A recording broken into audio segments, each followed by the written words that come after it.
Boop-a-doop-a-doo. And we are live, I think. 7 seconds, okay. Sorry I'm late, guys. Well, I'm like 8 minutes late because I was watching cinema therapy. Do I need this file? No, I don't. I'm just coloring, so I really don't need their toy houses up.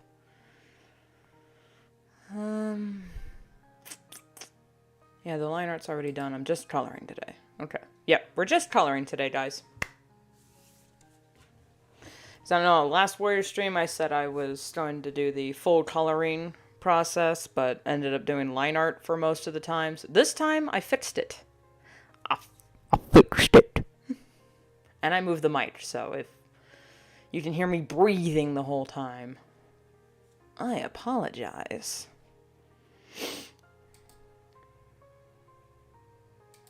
Alright, we got that. We did this, we did that. Baba boy. Okay.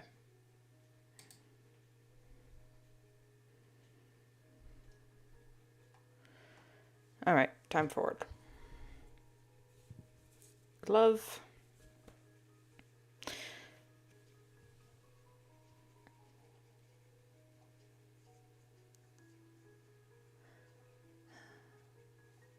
Okay.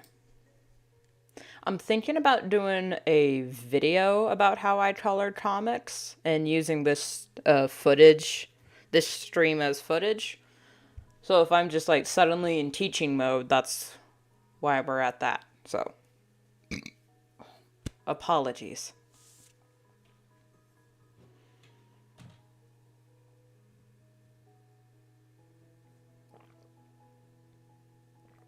Oh my god. Oh my god. Blessed bean water. Okay, who am I coloring the most? Ivy Whispers in 3, she's in 3. Okay, so first we're gonna do Hawkbane and her kits. We're gonna do them on the same layer. And then we're gonna do Snowblaze and Ivy Whisper on the same layer, just so we keep the characters separate. And then Short Tail, she is too big. I need to fix that. Brindlefur and Lion Stripe will be on the same layer. Alright, let me fix that. Oh, okay. Part of a teaching moment. Whenever I do line art for comics, because line art has everything to do with coloring, I always make sure the background and the characters are on separate layers. Yes, that means if I turn off the line art for the background, there might be some missing, but I make sure to keep that in mind when I'm filling in with the colors. See, like with Ivy Whisper, I'll get back to it. When I color him, I'm just going to draw a line and make sure it doesn't overlap with the cave, because I also put the coloring on top of the background. So when I'm drawing the background, it feels like they're actually all together instead of just I warped the background around the characters. I want them to feel like they're actually in the world. Which, even if, like, when you're coloring the background and you're, like, coloring the characters and you're using different textures and whatnot, like, completely different coloring styles, to avoid them looking like the characters were just, like, stickered on top of your fully illustrated backgrounds, you can fix that with lighting and shading. If you shade and light everything the background and the characters the same, like same texture, same colors, that really pulls them together. All right, I'm gonna fix this.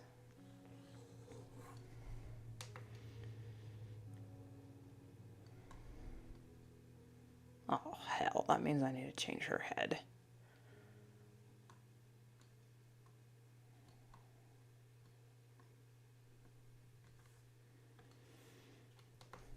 There's some things that you can say, all right, I'm ready for coloring. Oh, wait, crap.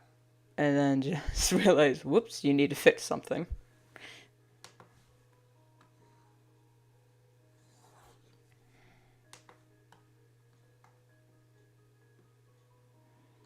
Need to change their facial expression. I know I said I was just gonna do the coloring, but we just need to, there's some things we need to fix.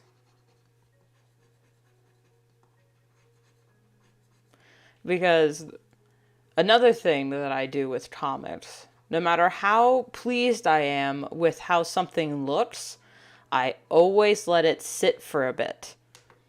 Like, I was super proud of how this line art turned out for every character, or most every character.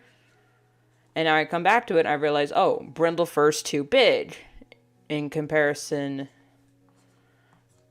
to everyone else on camera. I mean, not on camera. Wow. Been watching way too much cinema therapy. For everyone else in the frame.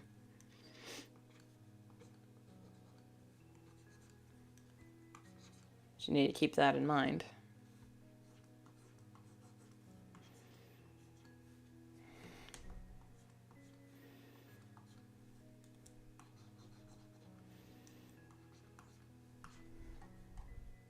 Better.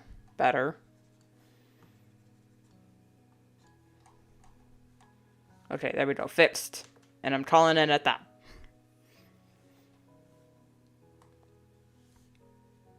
Alright, now I'm gonna go get the references. Which I'm thinking after I go on hiatus, or while I'm on hiatus, I'm going to work on I'm going to redo everyone's designs. Not redo their designs. I'm going to redo their references. Because while this is fine, I mean, I know where all the markings go, and I'm going to change her tail. Is what I decided on a stream a while ago. I'm just going to change her design slightly, just so it's easier to work with. I use the pen tool for the coloring, even though I use the G pen for line art. Just feel like it just works better. And since the line art is mostly complete and the background is on a different layer, for the coloring layer, I can just blotch it on so that I can guarantee that it's under the line art.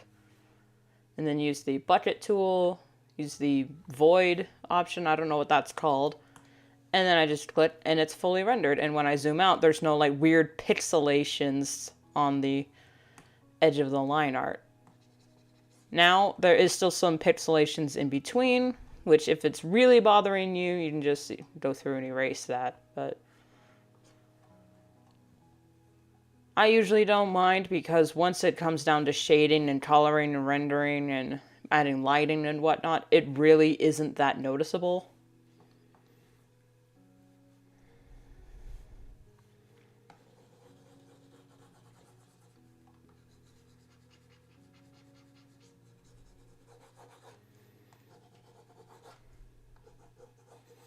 This has nothing to do with actually coloring the comic, but more of a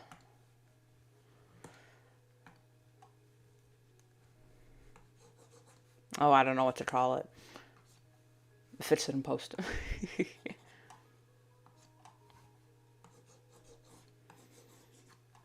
A convenience thing, that's what it was. Now, it makes sense post-wise why you would separate everyone's references like this.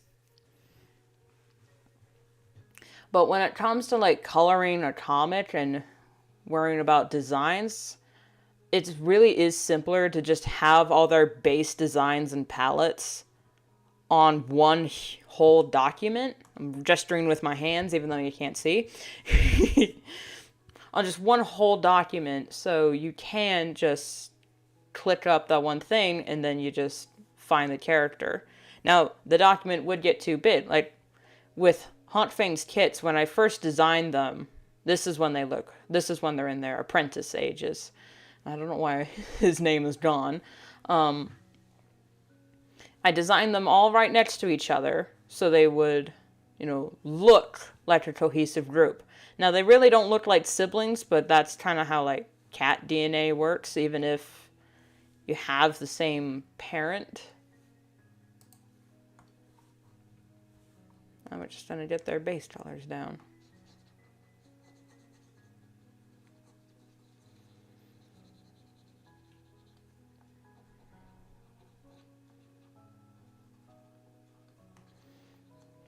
Also, this has nothing to do with coloring, but I'm also going to redo their refs during my hiatus because I've changed the way I've drawn them.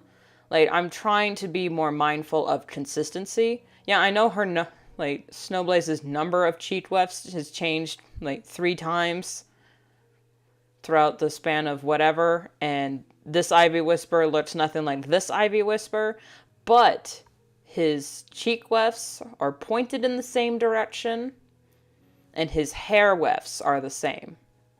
Or at least the similar enough to where you can just, like, glance at him and go, oh, that's Ivy Whisper, just from the line art alone. And these refs I drew back when, after I started the comic a little bit. Because if you look back at page 1, my coloring style was vastly different. Okay. That's Black Kit.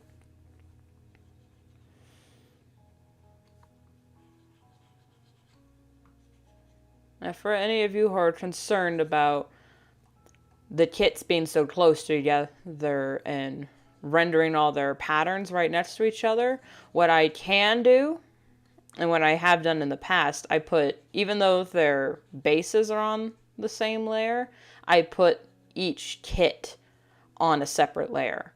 Now, that's what I used to do with characters. I would have, like, them all on the same layer, but their colors were on different layers.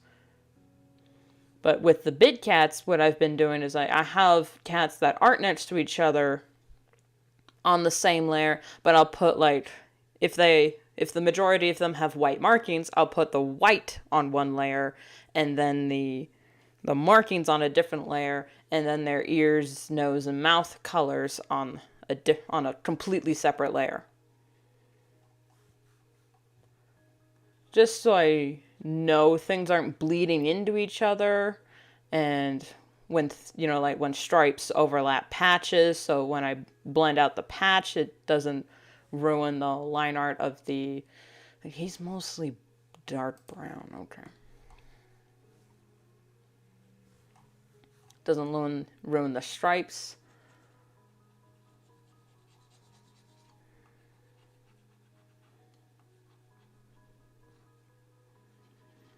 But for kits, since they're so small and they're still, like, kind of growing into their fur, if their patterning looks blotchy, it's fine. At least I think it's fine, unless they're a focus character. Like with Black Kit on a previous page that is already posted, so I can talk about it. It was a close-up of her to show how similar she looks to her father, Blackstar. So that's why I spent extra detail and extra time on making her actually look like a cat rather than a little kitten, which I succeeded that with this little girl. None of them actually have names except Black Kit, so I'm gonna fix that later.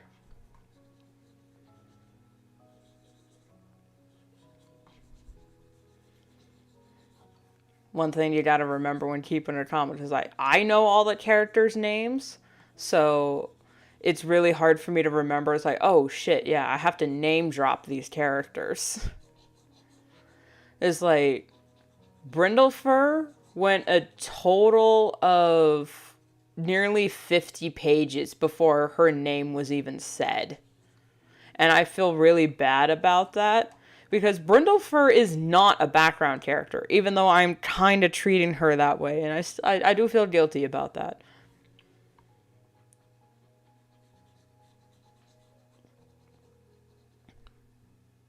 But I have a storytelling style that is... The characters is like, if the characters have known each other for like months for at least a month at this point. They know each other's names, so they're not going to be like, what do you think, dear Brindlefur? Why, Shorttail, I do believe that this is, no one talks like that. Unless, because it feels exposition-y. Hello there, indeed. General Kenobi! That's just my Gmail. I really should mute my phone, but, I never know when I'm actually going to get an important message that is time-sensitive. Because anxiety is a bitch, and I can't relax.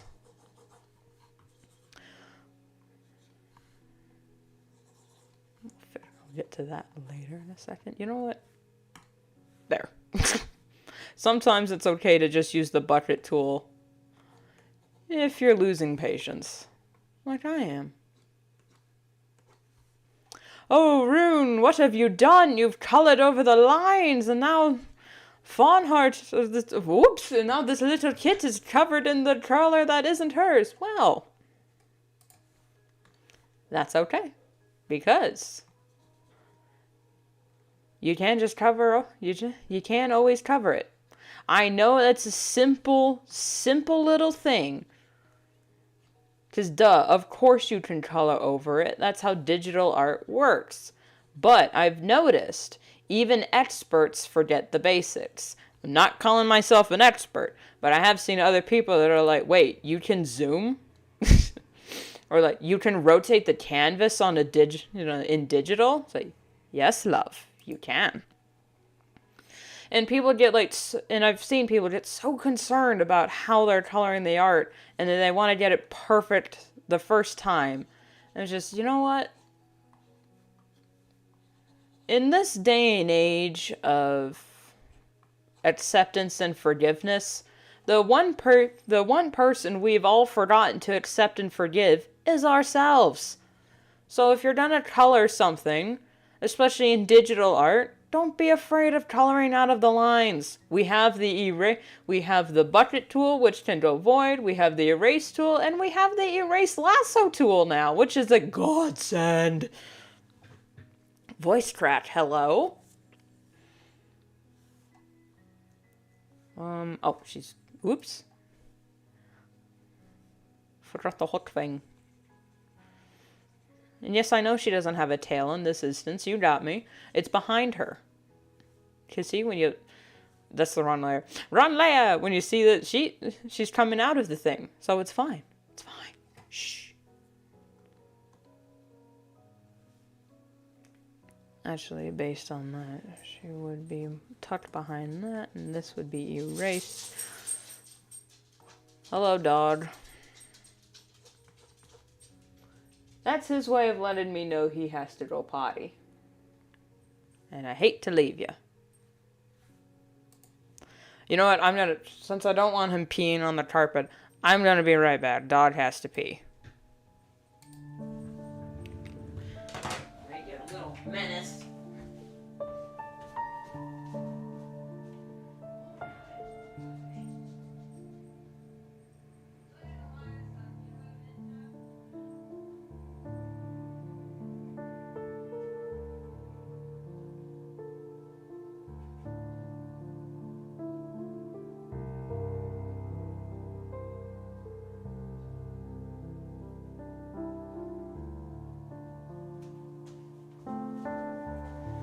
Dogs. Gotta love them. With the size of dogs are, side tangent, which it's not really a rant, so I'm not going to use the rant phase. Or I could, actually. You know what? Fuck it. We're going to rant about this. Little dogs are little, right? They are the size of cats, right? Why is it not socially acceptable to litter box train your little dogs?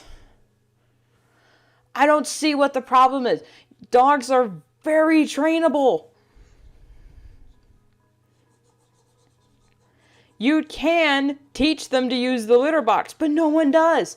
Why is it wrong to teach dogs how to use the litter box?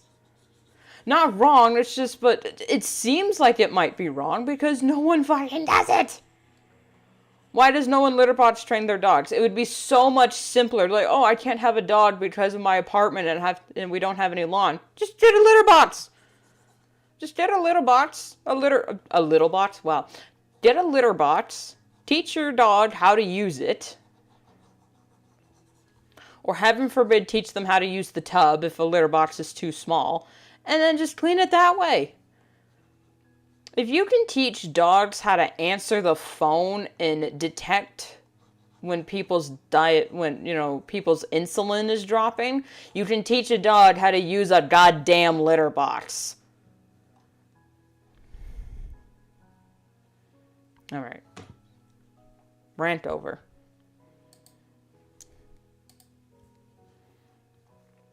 All right. Now that we have our base colors down, then add you know what? Hold up. Actually, hold up. Because I feel better doing it this way.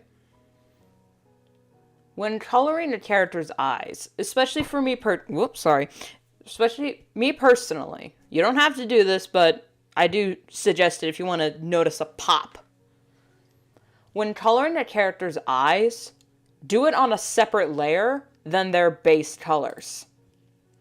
So that when you render and, when you shade and highlight, the eyes are on top of all that. And so the eyes don't get covered up. Now, I do it with these characters because, well, they're cats, and their eyes kind of glow anyway. But I've noticed when I do it with my other characters, putting their eyes on a separate layer, it just always guarantees that their eyes are safe from getting covered up by everything else. And I, can render them a little more than I would normally, like any flat colors, because with Past the Brighter Stars, I have like the main color, and instead of worrying about shading and lighting, I have two already selected colors that operate as their shading, as their shadow and highlight. And of course, I always draw the highlight in the pupil. And if I think it needs a little bit more pop, I just add a hard light. I go to blending, add a layer, and hit hard light, and then color over the line art with that if I think they still need a little bit of pop. But it's just, I don't know what it does, if it's just a psychological thing or if anyone else has noticed this. Hello, puppy. Alright, hello. Yes, you're back. Settle down now. Get your basket. Get your basket. And your blankies. What, do you want a nummy? I don't have any. Get your basket under your blankies. Get in there.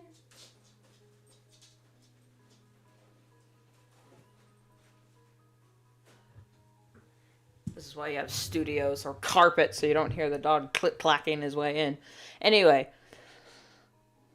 I don't know if it's just a psychological thing or if anyone else has noticed but didn't know what it was. But when you just try it. Just try it. I don't say you have to do this, but I do suggest trying it. Just put your eyes, their character's eyes, on a completely separate layer than their main colors, and see if it makes any difference for you. As for me, I definitely notice just like their eyes first, because it's the first thing I focus on. Because their eyes are the most important part of the character, because eyes are the windows to the soul. If you can see a character's eyes, you empathize with them more. That's just a psychological thing. Wouldn't their eyes still be kind of kitten blue at this point? Because all kittens have like blue eyes at birth, but when I start to open them a little bit more, then their colors. I think they would still have blue eyes, even though Black Kit had amber eyes in that one shot, but we're just gonna ignore that and call it creative license. Like, I know this isn't what kittens actually look like, but it's creative license. I just renewed mine recently, so I still have the right to do that. And I do the same thing with the highlight. Like I got the base color, the two highlight, the two render colors, and just the highlight is on a completely separate layer. I know it turns your your layer bank into layer hell, but if you just, I've been doing this for, what page am I on? 93. This is my 93rd page of trying this. I know where all my layers are, basically, but for educational purposes, I mean, I could label them, but typing would activate my PNG, but okay. I'm not a teacher, so I don't have to worry about that. Alright, back to the main coloring. We're gonna do the whites first. Because usually the whites are not the main colors for my characters. They're just like on the bottom a little bit.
Alright. Now it depends on what kind of day I'm having. But sometimes I'll just put all the base colors down first and then blend them out so where they look, softer instead of just hard edges, because that's just how I color. But sometimes I don't do that. Sometimes I just blend everything straight down. It's just, there's no right or wrong way, really. Let's be honest. There's no right or wrong way to make comics okay. There's no right or wrong way when it comes to art. There's just simplicity, convenience, and time. Those are the only things that really dictate how you do things when it comes to art. Everything else in life, there is a right and wrong way to do this. There is a wrong way to do math. Trust me, I am an expert in the wrongdoings of math. You know what you did, algebra.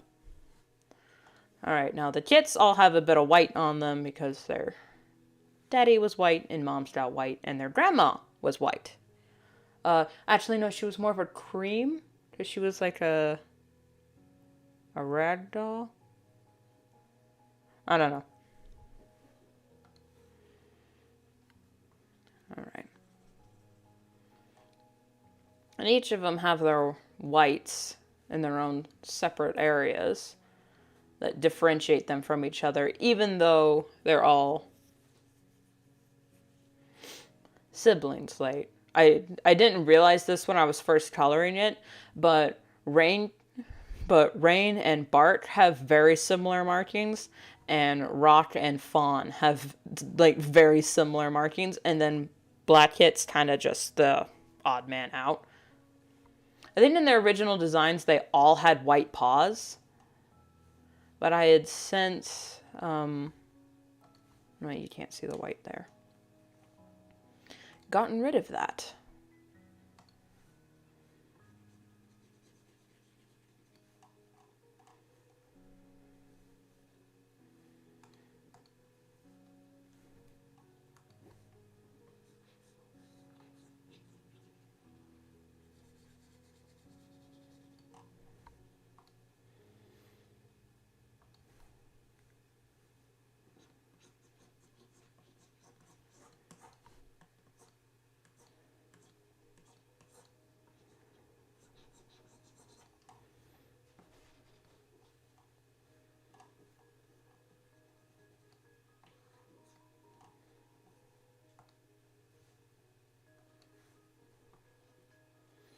Completely random, nothing to do with comic art, so this I guess will be a stream convo. Have you guys seen the new Flash trailer? It's like, I think it's called Worlds Collide or something like that. God, I'm not the biggest Flash fan, but ooh boy, did that trailer get me pumped. I'm really excited to see how they kind of reset the timeline and reset the universes. I think DC had planned to do that for a while. Okay. Back to the game. Now we're doing the markings. I always add that on a separate layer, even though this brown is technically, Hot Fane's brown should be on a layer below the white because it overlaps. I like adding it on top just for simplicity's sake. And, when you bring it to the edge and then blend, it doesn't look like someone just stickered it on top. At least in my opinion, it doesn't. I need to fix that.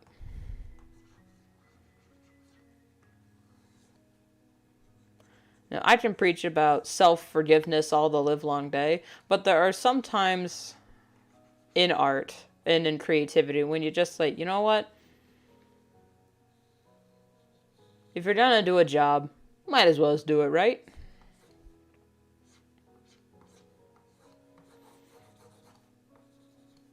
But don't make that your religion. See? Not everything has to be done right. Some things just need to get done. It doesn't matter really how.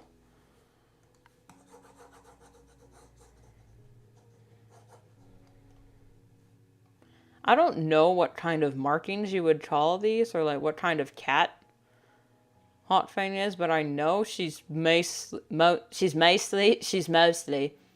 based on this picture. And an old design of an OC I had, and I redesigned her to look like this, and I was like, what, is this even a cat thing? So I redid her so I found this picture, and it's like, oh, it is possible. So I just redid her markings.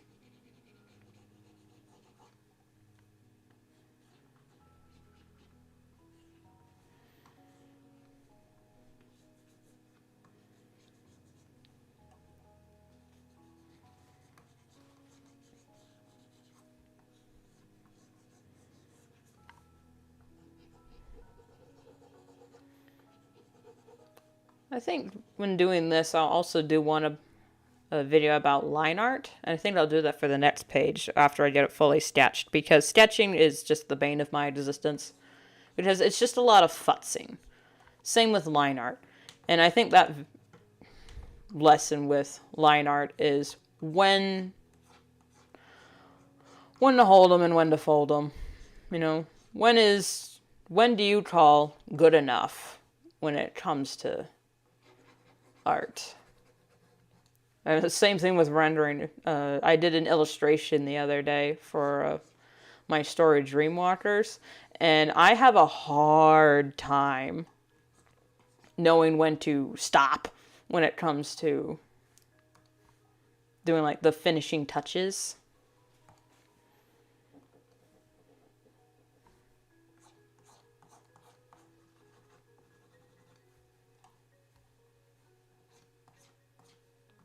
See, now that I'm blending out the brown, the white isn't getting dragged down with it.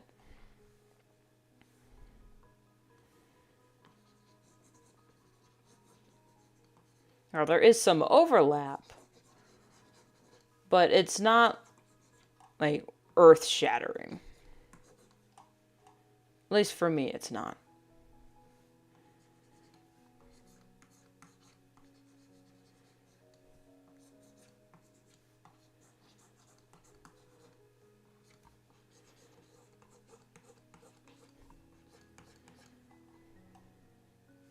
I need to fix this a little bit.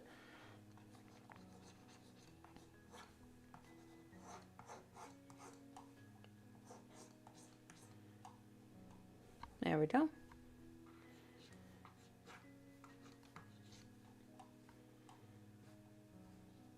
Okay, now for their markings. I'll do it here since it's Actually, no, I'll do it here since it's a more detailed shot. And then I'll do their ears and stuff. Okay, let's do Bart Kit since this is pretty simple. Name dropped all the all Hot Fangs kits. You know what? It's fine. Like I said last time, I'm not gonna really worry about spoilers. To a degree. He's not the Jedis, I just realized. I mean, those aren't the Jedis, but I'm just gonna say they are, just for shits and giggles, because every conversation leads to Star Wars is the rule of Rune.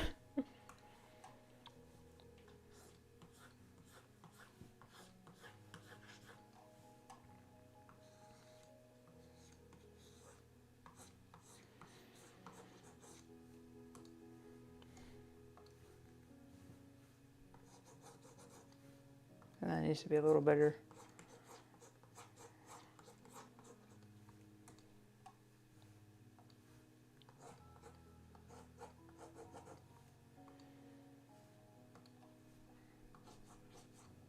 And his tail. Okay, that's very specific. Stripe, circle, stripe, circle. 1, 2, 3 circles. Stripe, circle, stripe. Basically.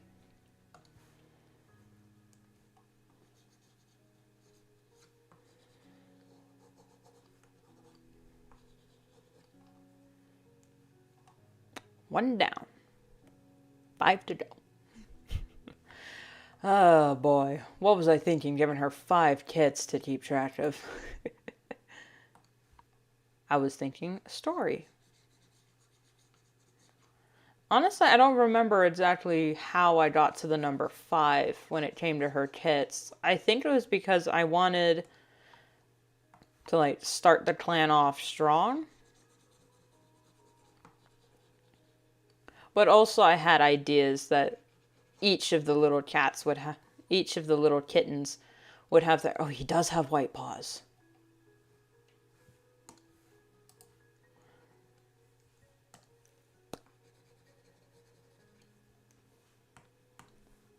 Always double check your references. Even if you think you know a character, always double check. Okay. I think the original thought behind having 5 kits was that each kit would represent a different aspect of clan life, and that it would be something that they were all struggling with, or something they all had to learn.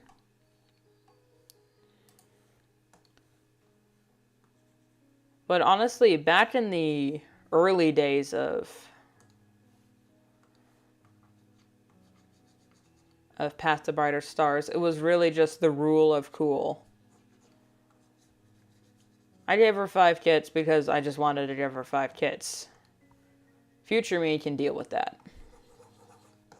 And I am. Thanks, past me. And Rocket doesn't have any extra markings. Thank you, Bob.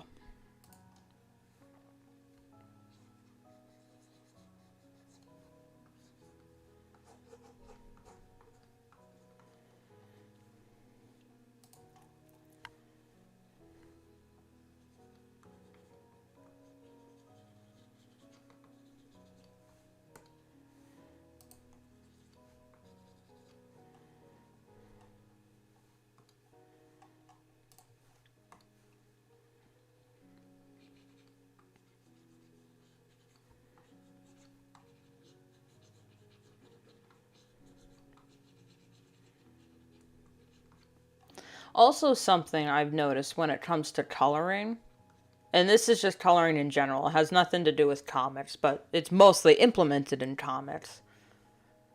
You can give a character the most complex design ever, but while designing their complex design, you have to keep in mind a simplified version. So when they're really far away, like, what is the most important shape of their markings? So you're not constantly just zooming all the way in, worrying about all this tiny little detail work. And then when you zoom out, you're like, oh, all they see is a blob.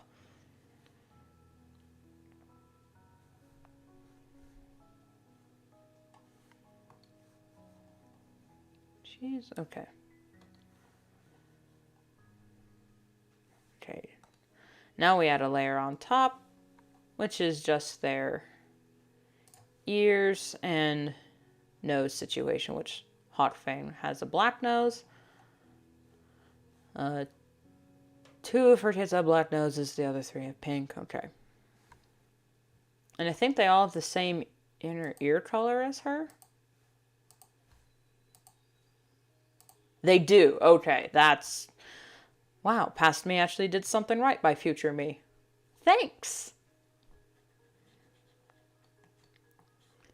I know everyone has this gung-ho personality when it comes to life whenever. Consequences be damned. But sometimes consequences are damning.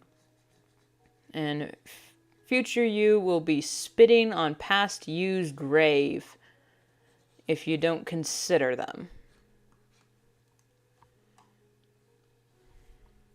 I can't tell you how many times I just went, wow, thanks, past me. Just in general. Alright, since her mouth... I think everyone has the same pink for their mouth, but I could be wrong. I think I decided that when I was first designing everybody. That everyone would have the same mouth colors, because it really doesn't make a difference what it would be either way. Her scar.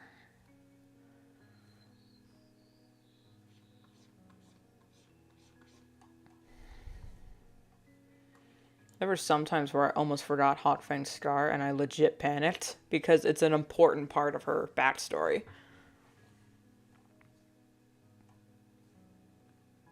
Alright, and their noses. Now, I think I gave them lighter noses here because they... Alright. Are little babies. I gave her a black nose, same with Rockpaw, which he is peacefully sleeping. Like a good boy. Alright, that's one character down. Now, to save room, I think I'm comfortable enough to merge down all these layers so that she would just be a layer on top. And then when everything is done, then I'll merge it down. But sometimes when it comes to shading, especially if characters are overlapping and I want... don't want their shadings to blur into each other, I'll keep them separate. Like, I think I will keep them separate because then Snowblaze will be at the under the kit, so I can give them the shade, give her her shade under the kittens, but have the kittens kind of stay on top of that so that we can still see them a little bit, but still shading them, but just not as much, to be just for simplicity's sake. So I think I will merge these down, add a new layer on top of the line, on top of the background line art, and get to work on Snowblaze. Snowblaze.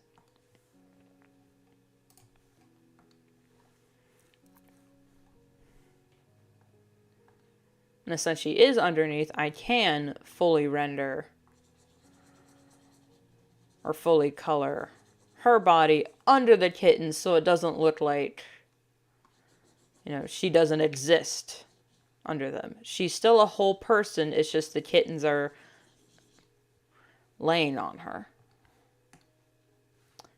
I didn't do that. There we go.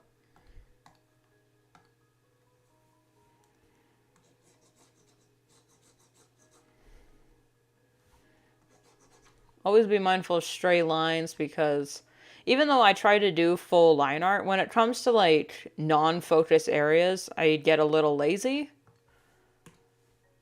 When it comes to, you know, I'm just going to leave that.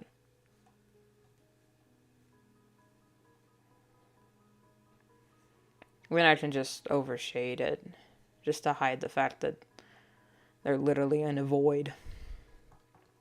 Alright, Snowblaze and Ivy Whisper on the same layer. Is what I said, yes.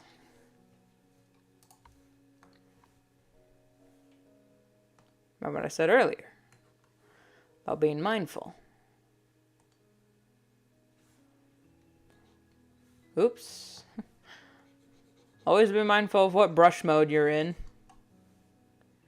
And you can always control Z, so that's not the issue. It's just, again, the convenience and time. Those are the only factors that really come into play with your process of art. Everything else is just preference.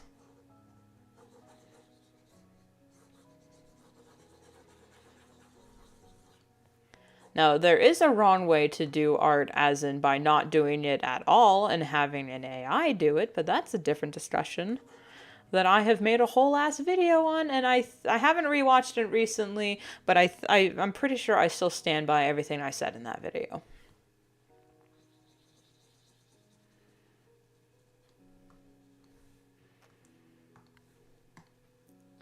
But that's not doing art, that's just stealing.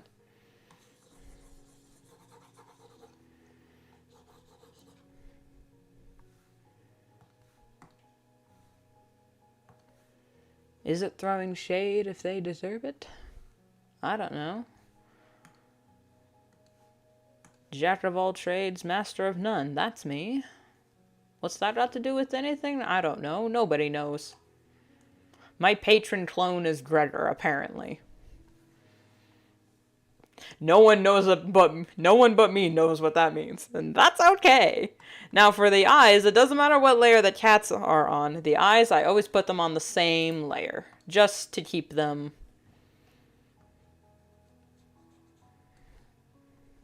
just for simplicity's sake. Now sometimes when I'm like doing the line art and all this, I'll go ahead and block in all the eyes and color them so that they're done.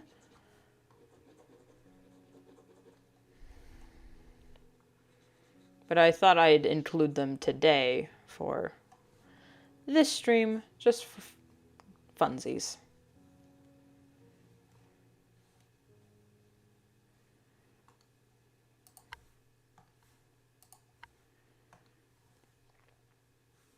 Alright, second layer.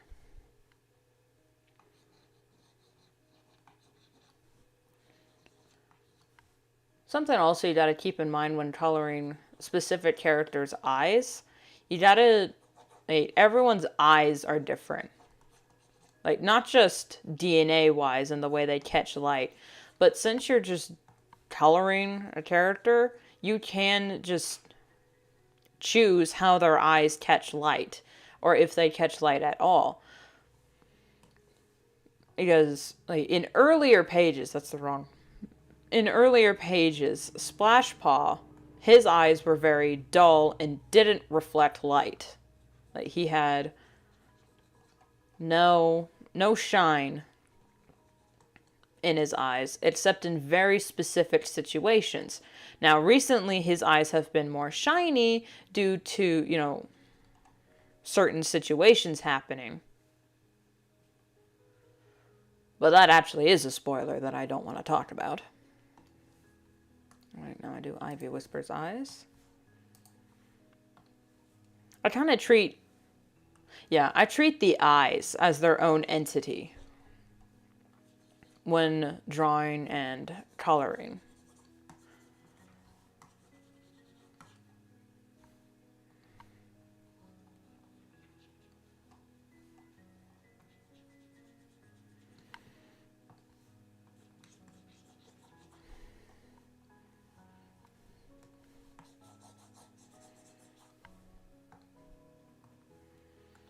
And since he's a little worried here, the eyes are going to be slightly glossy.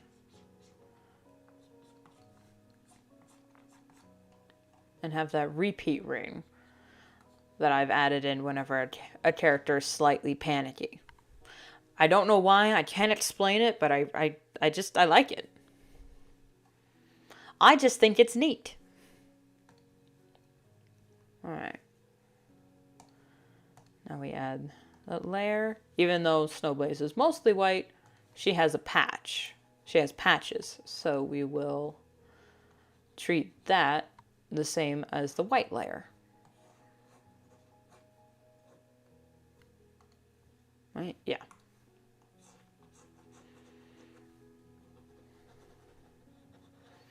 Also, something I realized when I did Snowblaze's design, I didn't color her ear in.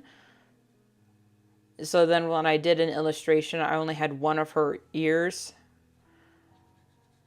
colored, and I didn't realize that's what I accidentally implied with the ref when I came back to it. It says, oh, no, both her eyes are covered.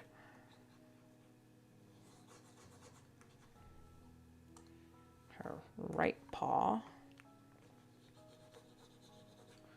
is that. Shoulder, rump, and tail. But actually not fully. Hold up. There we go.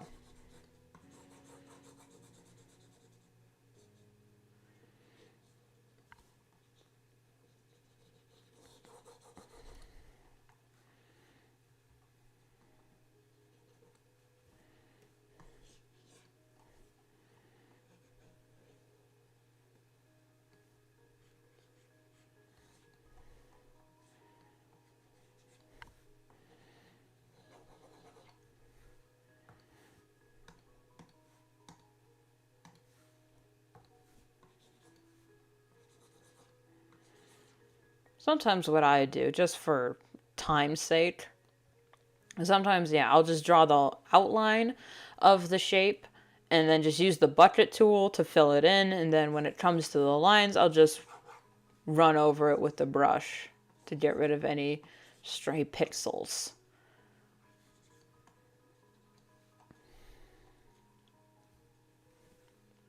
There we go.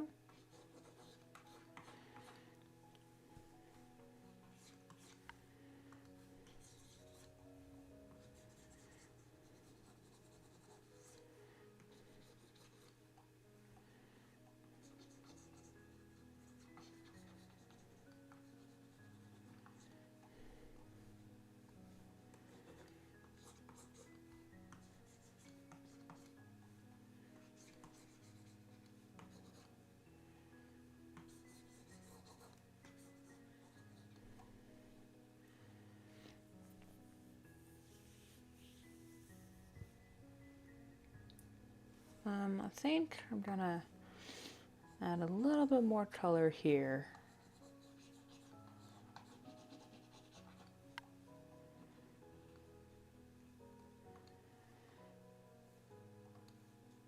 You can tell there's a different style discrepancy between when I first drew them, and how I draw them now. Definitely, their eyelashes have gotten bigger. Like every page I draw, I swear, their eyelashes get bigger. That's because I'm a golf bitch. And I'll just add another layer for her markings. And now her markings I do with the G pen because she's got little tabby stripes. And I don't know why, I like the way it textures the lines a bit more. And then she's got a lid in that.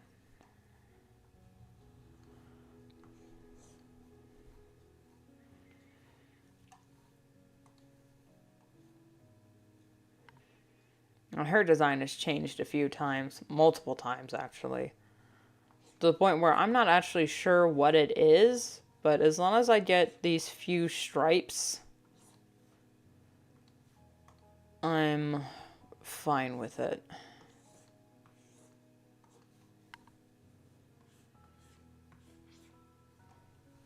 but her tail has remained consistent. I've tried to be as consistent as possible when it comes to her tail. That's too big. There, stripe. There. I just realized she and Bartpaw have the same tail. That's really cute. Should I make her Bartpaw's master or mentor?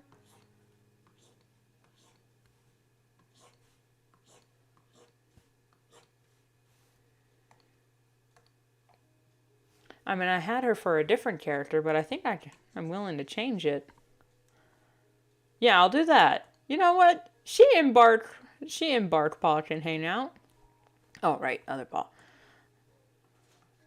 Stripe, and then 2 and 2. And then erase. And repeat.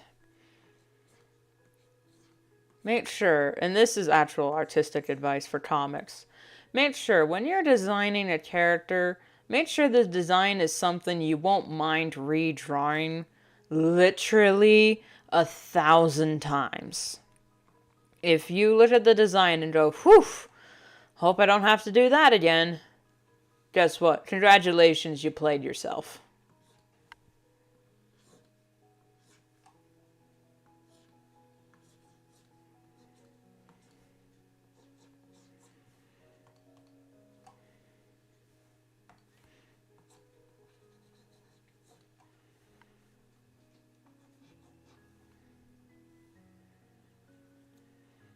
Oh, that's why.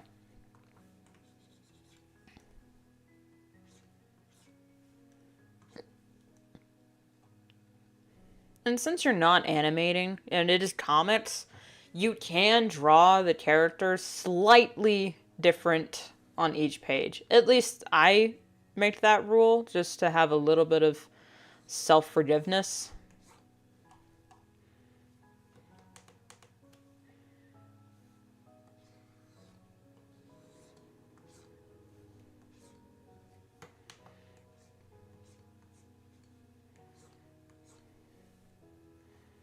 There, when I redraw her design, that stripe's gonna be gone. And that's it, yeah.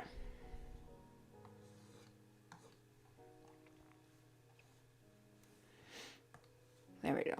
And now for her ears and nose. Which I think...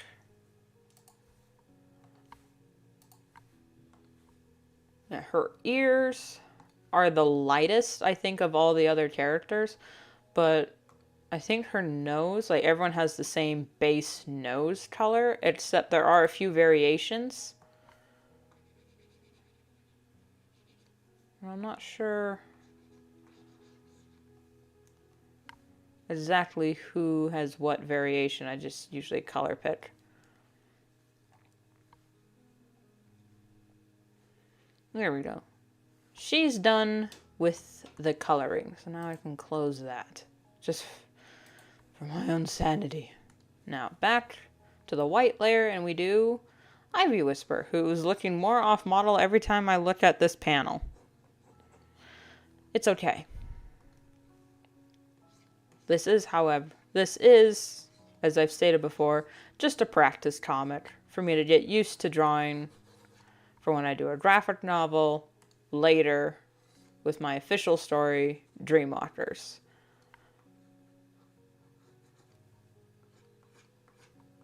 Hopefully by the time this comic is finished, I'll have mastered the art of redrawing the same damn character 50 times while making them look consistent. But sometimes that's all you have to do. To make a character look consistent, you have to draw the same damn character 50 times. And then eventually, you'll figure it. You'll get into a rhythm. You'll figure it out. But there's also so many variables. There's so many variables. So sometimes you just have an off day when it comes to art and whatnot. And you can't beat yourself up over that. It's okay to have a few off days. Yeah, whatever.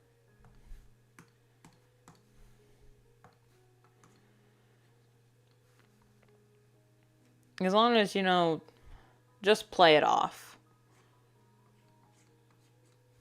if you treat yourself like a human being, in that human beings make mistakes, other people will recognize that and go, you know what? Everyone's human. It's okay. But there's no need to, like, that actually is extra. Does not need to be there. Trim. There we go. We all make mistakes. And for those people who pretend they don't, well, haha. You don't have to pay attention to those people, because those people are insane. And I don't mean in a fun way. I mean in like a, oh, you think people don't make mistakes and we can hold everyone accountable for their mistakes except you. We have a word for people like you. And I'm just going to call those people insane, because who in their right mind actually thinks like that? No. No one. No sane person thinks like that. So anytime I come across someone that's crazy, you know, they're just insane. And I'll point the gun at myself too. I'm insane. And I'll fully admit that. If we were in the Victorian area? Victorian area? Wow. If we were in the Victorian era of their medicine, my God, I would have been lobotomized when I was 5 because of the way my brain works. But also I would have, yeah, just we grew up Christian. Yeah. I actually don't when were lobotomies like first invented?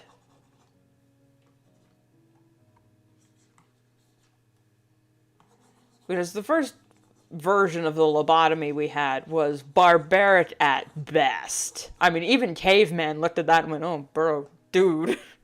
So, oh, shit, man. Even Udataga would not do that.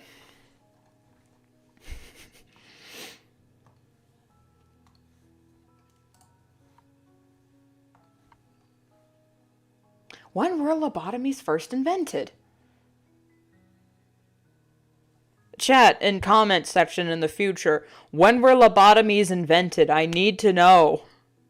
Because it couldn't have been later than World War I, but it had to have been earlier, but no later than that. Because if it's any later than World War I, when lobotomies were like first, you know, as a whole were first implemented in asylums, I mean, my faith in humanity is already shattered, but it's gonna be a little bit more in pieces.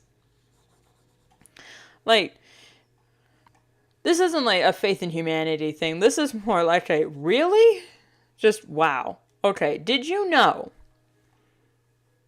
France was still beheading people when Star Wars was in theaters? I think I've said this before, but it baffles me still that France was like beheading people. That is seen as like barbaric now, or like an archaic thing to do.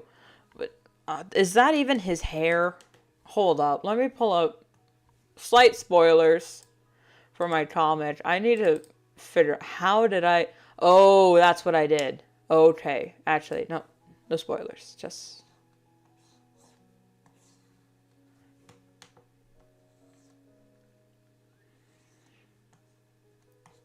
There we go. Okay, that's his hair. Line and then stripe. Because from the front, it is in a V. Well, you can't see that, but from the front, it's a V shape.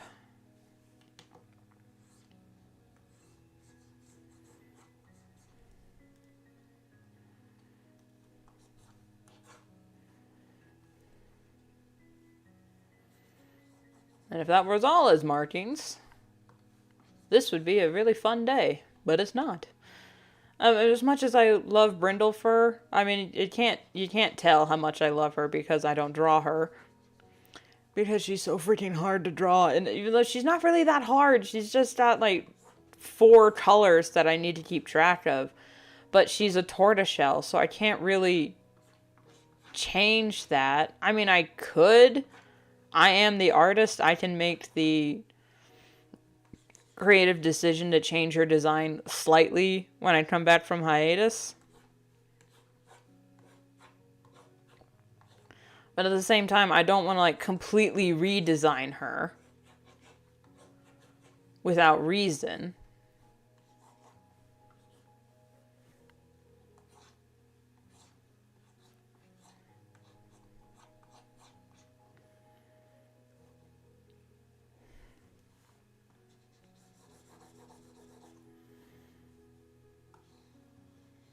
However,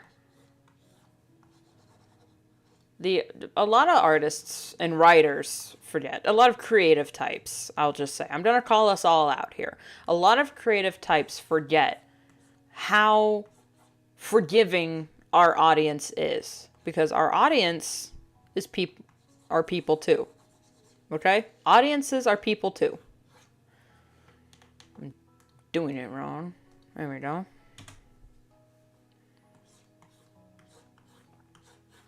So an audience will understand. An audience will pick up on something. And if you get like one bad apple that's not being understanding or picking up on certain cues, that's their problem.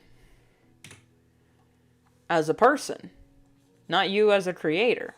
Now, you do have some level of responsibility. I'm not denying that. Creators do have a level of responsibility when it comes to the stories they tell, because, you know, especially if you're writing a story that's directed, that's what I meant, towards children, you have a great responsibility to how that story might affect your audience, because children are very impressionable. But I've realized adults are just as impressionable as children. In fact, almost more so. I forgot his little thing. Because if a celebrity says something, like their fans, which are grown-ass adults, will then start to believe that way as well. Especially if they see something on TV and I'm just like, really? This is like a children's thing. I thought, you know, we were supposed to mature past that. But I don't know. The more I learn about adults, the more I realize adults are just children, but bigger. But, you know, adults are just children, but have bigger toys. And we need to stop pretending we're not.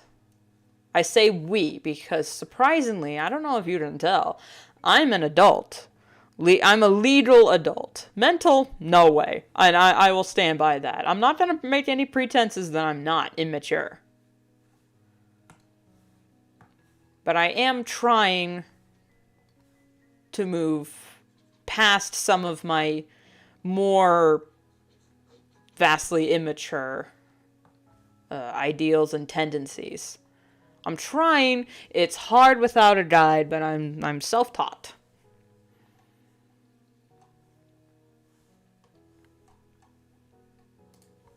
You were expecting an ad from BetterHelp, weren't you? I'm not nearly that popular for a sponsorship.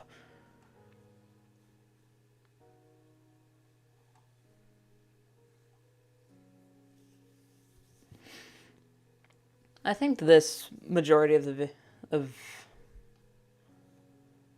like the actual video will just be a time lapse, because coloring the characters are pretty straightforward all the way through.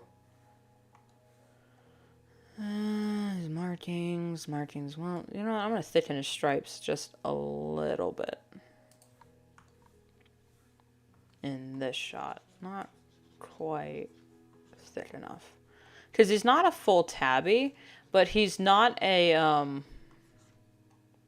what are they called? The Japanese cat that starts with an S. That have, like, the hollow stripes. He looks like that. But when I looked at the species, I'm just like, oh, that's not really him. And, you know, he's a Shadow Clan cat, so he's formerly a Shadow Clan cat. Sorry.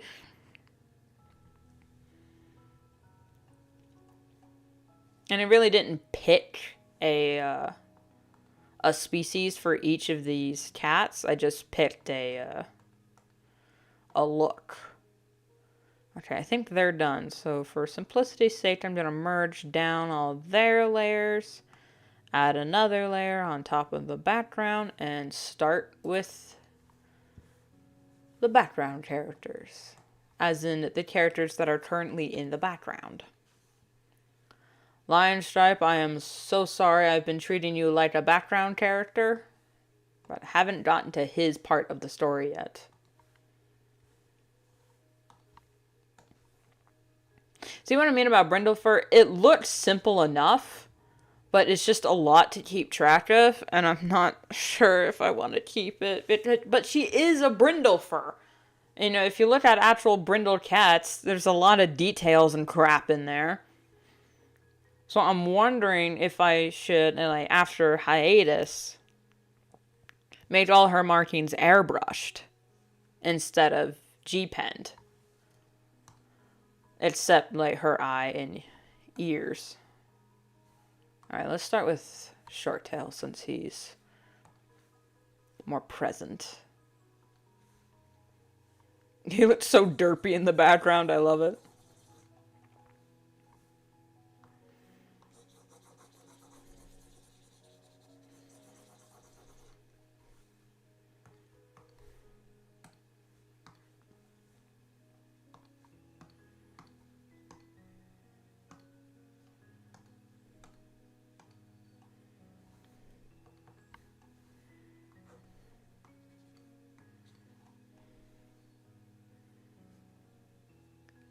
You know, and I'll leave it. I'll leave it.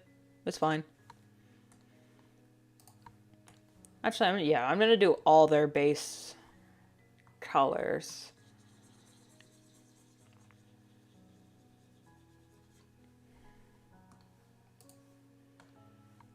And then worry about it later.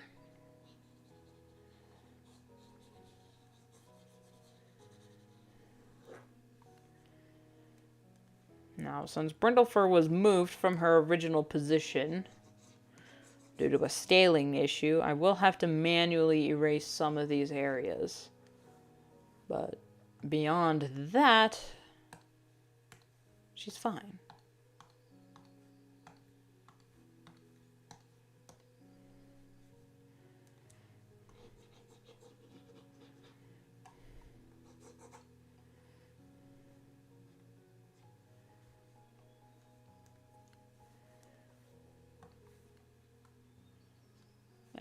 That was just gonna bug me. Same with this. It's just gonna bug me. It has nothing to do with the actual coloring phase. It's just me being nitpicky. Same with this. Like, no one's gonna see it. It's not even that big of an issue, but it's just gonna bother me. There. And now their eye colors. Because I love it.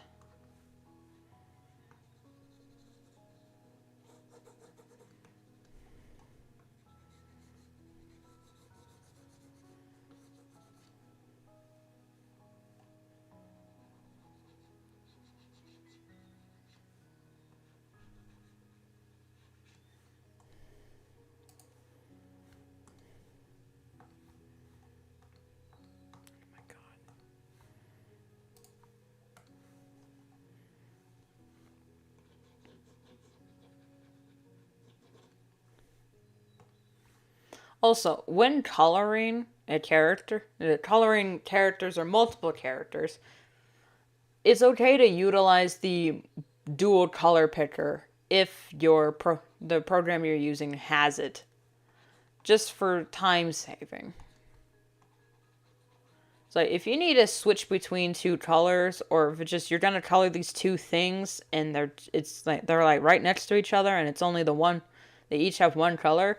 Select both the colors on, the separate little select, and then just do it that way. So you're not constantly flipping back between references all the time.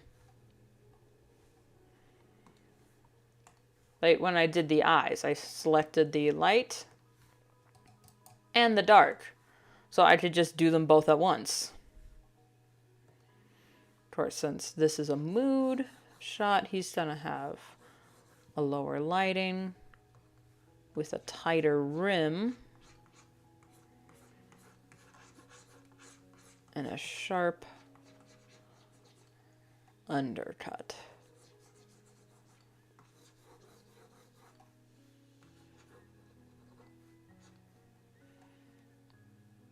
There. Even without the white colored in, his eyes already pop.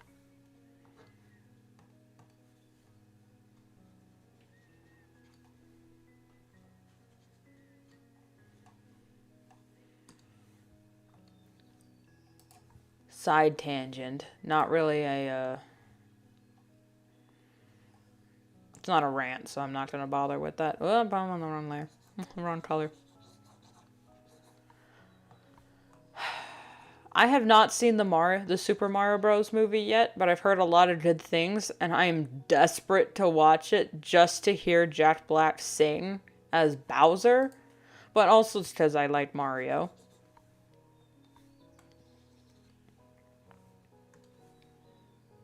And whatnot, but I don't want to just listen to the song. I want to watch the movie.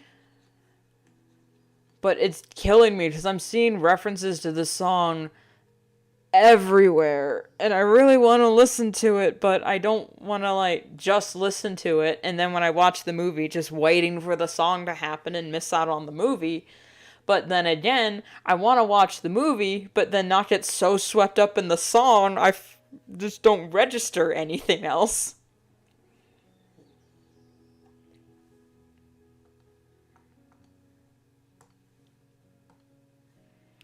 And these two layers with Snowblaze and Short Tail, I will just merge those down, but while I'm rendering them, I'm going to keep them separate just to keep things slightly more simple. You know what? I'm going to also select Line Stripes Cream, because he doesn't have white on him. He has more of this creamy color, which is almost white. All right. Liner, straight, chest. Okay.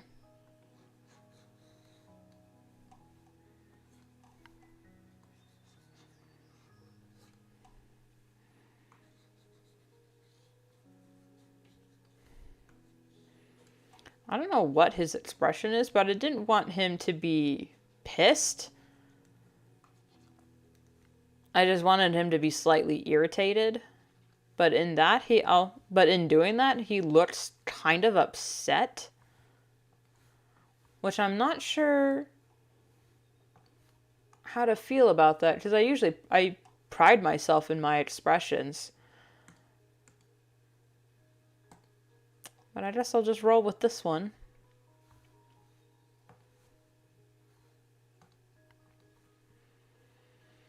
And for a line stripe, it's just the chin and chest. And paws. And tail tip.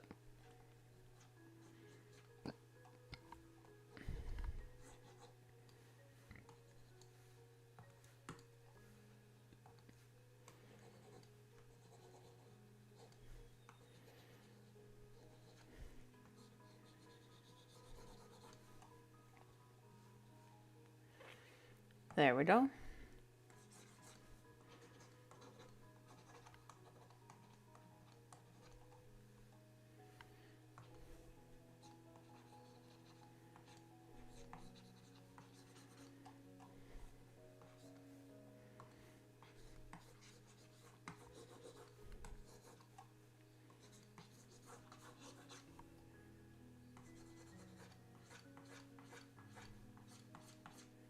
I wonder if my PNG is picking up the, my pen strokes. Oh, shoot.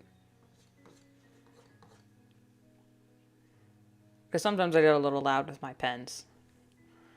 Alright, now Brindlefer is just all markings, but I'm not gonna worry about that yet. I'm gonna select his two browns.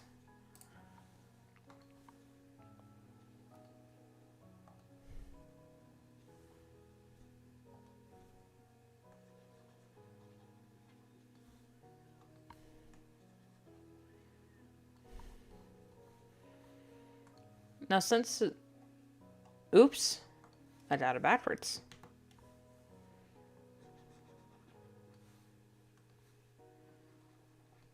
Never mind.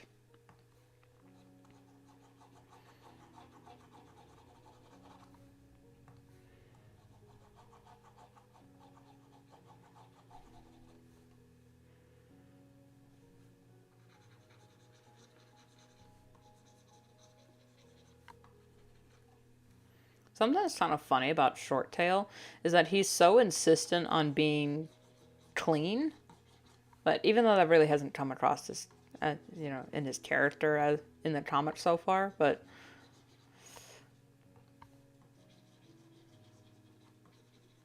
he's very finicky. I'll just say he's very finicky. Yet it looks like he's got permanent mud on his paws, but no, that's just brown. Because I kind of based him on this cat, but he's not a munchkin. He's just really short.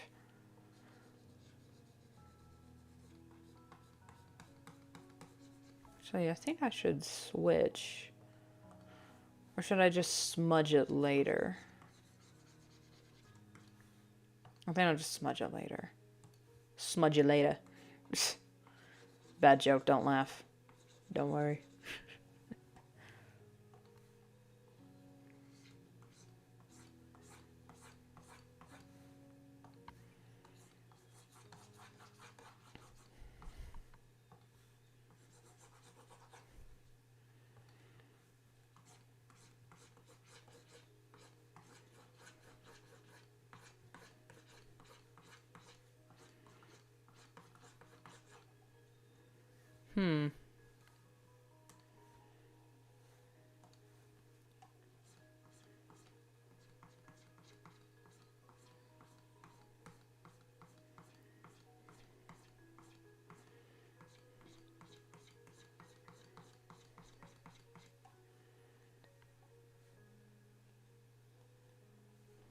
There we go.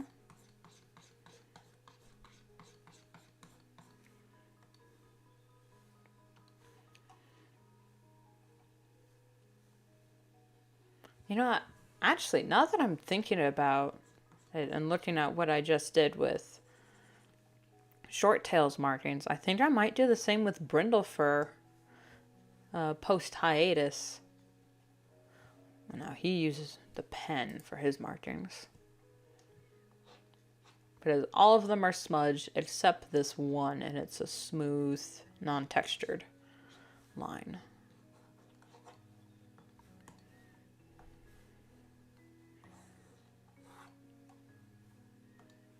And they're solid too.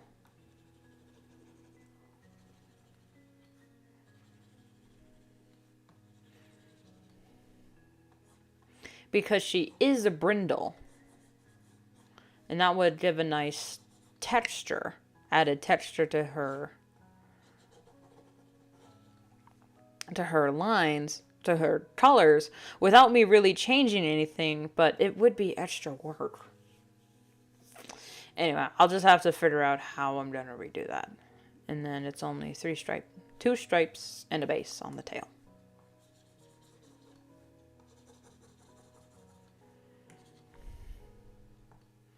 But for lion stripe, I just use the blur tool. I don't bother with the smudge too much.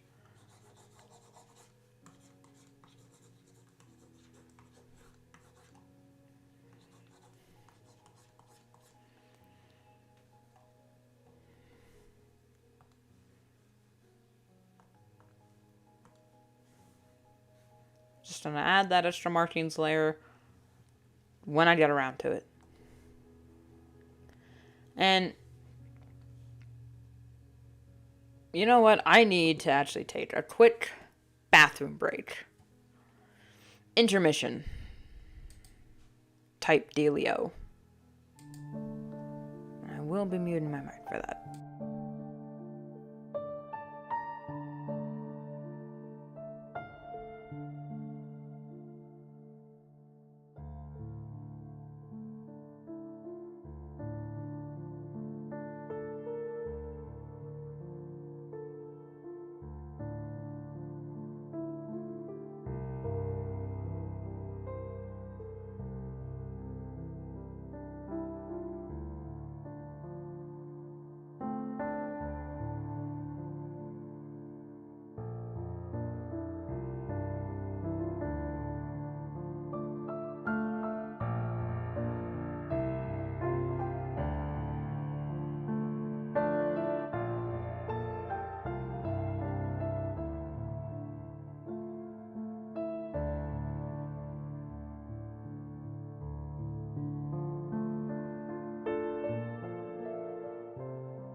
Man.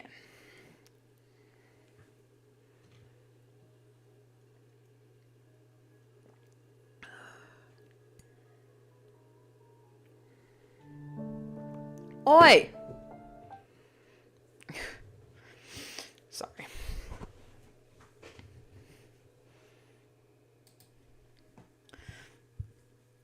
Man, I need to drink more. Just, not just water, just drink more. Especially when I'm doing these talky streams, even though I haven't really been talking much. But compared to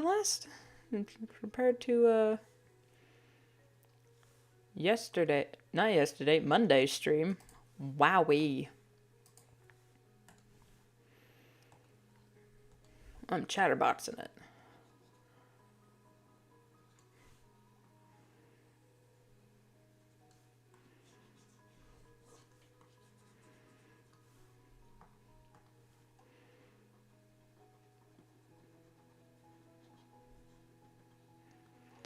I don't remember for sure, but I do know that Brindlefar's design has changed quite a lot.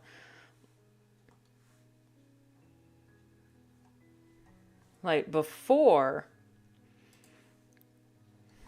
it would take me like a good 15 minutes just to color her all in.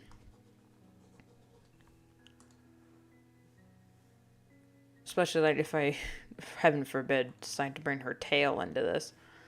But now I'm trying still working out the kinks to it to simplify her design even more so that when I am, coloring, it's not back-breaking labor.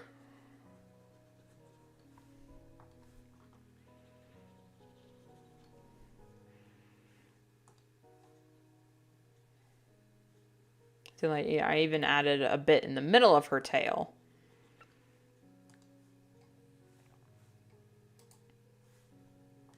That's the same color. Wow, okay.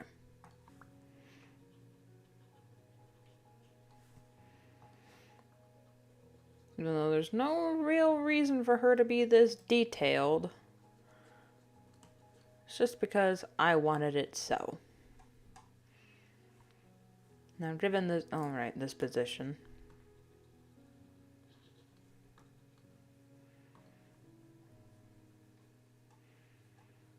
See, now that didn't take long at all.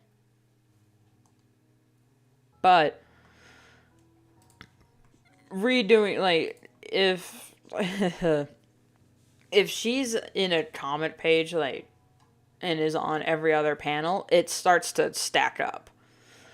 So either you can, as the artist, just suck it up, crybaby, and deal with it later, or just deal with it every time, or you can find ways to just simplify it to where this is still the design, but when it how it translates on the page and moves and whatnot, you can choose to just simplify it. I think everyone's nose is the same color. This will be the moment of truth. But everyone's inner ear is a different color. And I did that on purpose. I don't know why. I think it was because I wanted the inner ear to kind of reflect what the back of the ear looked like. But saying that out loud sounds kind of dumb. Okay, yeah. That's the same, but his inner ear is slightly more pink because his color palette's a little more red.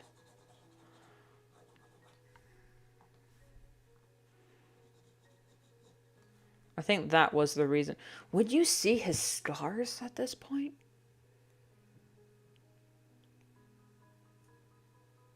Because I didn't add it to his ref, because it happened in the comic, I keep forgetting that Line Stripe has actual cuts on his wrist. Not in that regard. YouTube, he's fine. But it's cuts because he was trying to separate these two from getting into a scrap, and he got cut up. He hasn't brought it up yet because he's just not that kind of person. Ah, his nose is a little more salmon. Okay.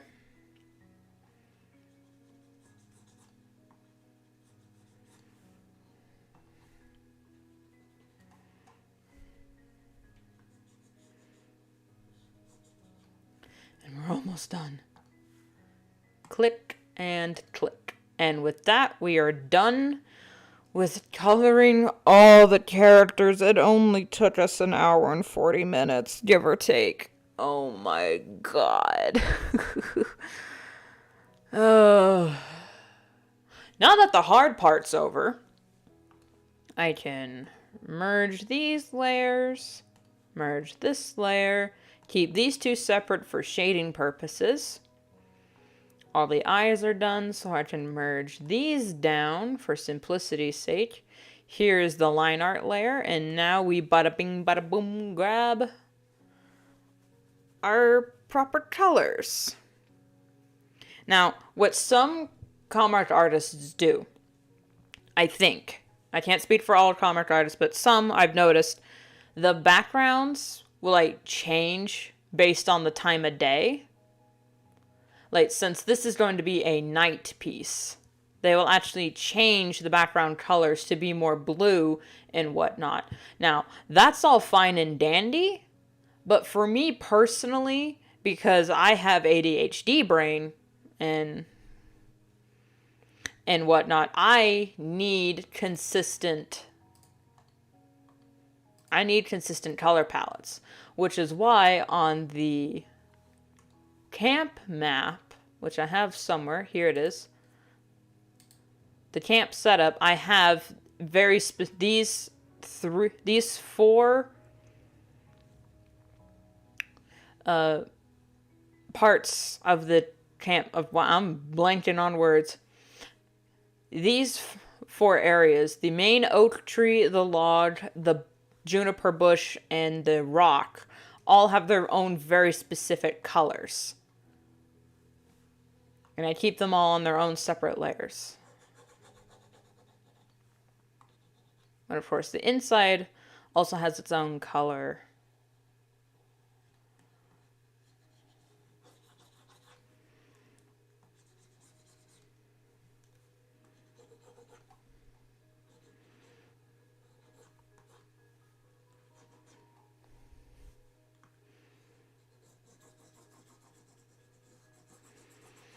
And then when it comes to what time of day everything is, I just take care of that with the...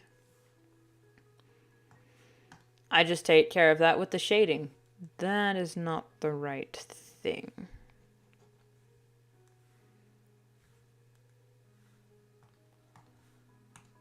There we go.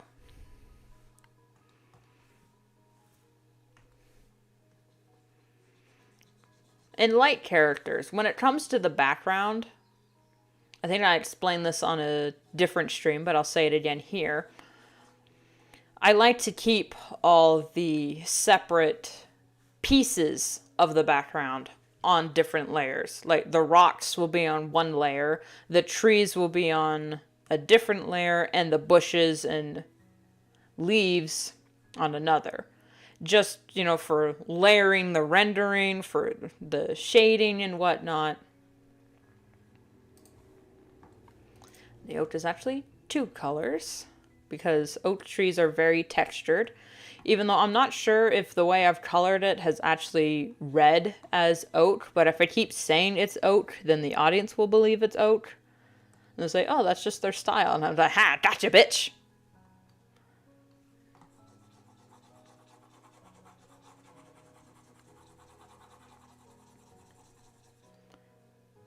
I didn't add another layer on top. It's gonna show and bother me. You know, it's only in this one shot, so wee, who cares?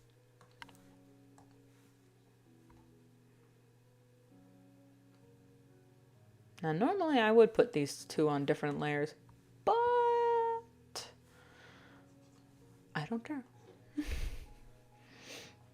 There comes a certain point in a artist journey where they're just like, you know what? Whatever. Well, you just turn into a Bostonian. You know what, pal? Whatever. Now there's trees. And then the ground had its own color, which I didn't add to this for some reason. Let's see, do I have... I do not. Okay, well, let's pick from a... Hello. Yes, let's pick from an older page that's already been published to avoid further spoilers. Shoot.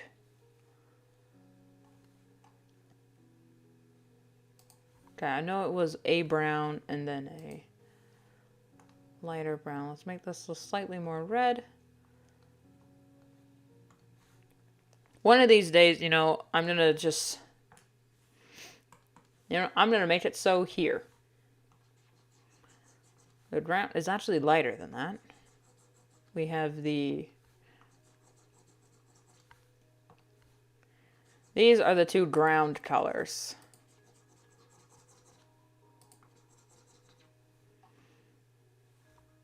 And we're just gonna say that. Going to save. And then the grass, I don't really care. Okay, this is on a layer below everything else because the ground is below everything else. And I always overcolor when it comes to the ground. I'll do that with the G pen actually. Dirt, dirt, dirt, dirt, dirt, dirt, dirt, and grass in between. Okay.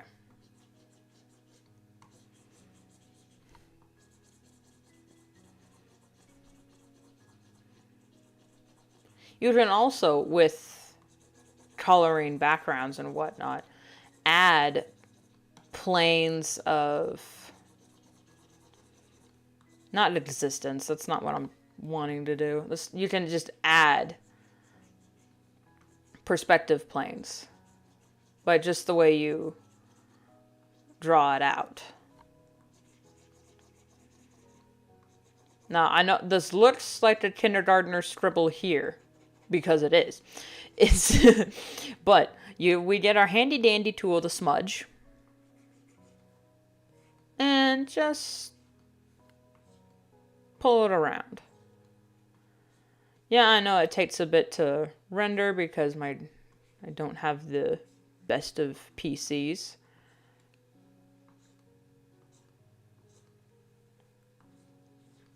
But it adds interest. And also you can, if you want to avoid the smudge completely, just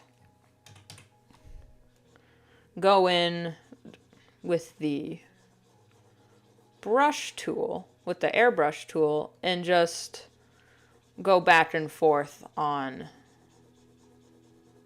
the rendering. So then it kind of renders itself.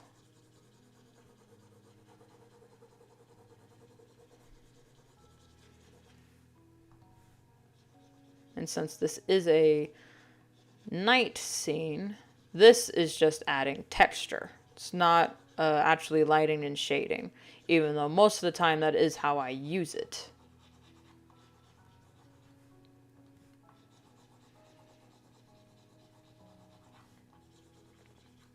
There we go. Despite tilting the canvas, I also tilt my head slightly when I draw shit like this. I don't know, it's just a leftover quirk I have from spending my years as a traditional artist. Okay, now the grass on top. At this point, I hadn't picked a color really, so let's find a new page where I did. Let's do this one. I'm actually really proud of how this all turned out. I think I did use the right colors. Oh. And in addition to the base green, I added 2 extra greens on top, just to add in interest. And I think I'll include the moss in this layer with the grass. Which I'll do the darker first. So with the same airbrush tool in the same style. Slightly overdoing it and underdoing it. There's a patch of grass here and here. We don't have to draw individual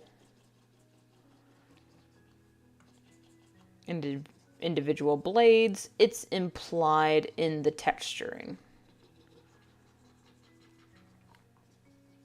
The audience will forgive us for not giving them every little detail. And then you can also come in with this void mark, which is kind of an eraser, and just texture it a little bit, make it a little spotty, because, you know, grass grows in clumps. In there. And I talked about all this before on a previous stream. Link in the description of the video. Sorry, live stream gang, you'll just have to go find it.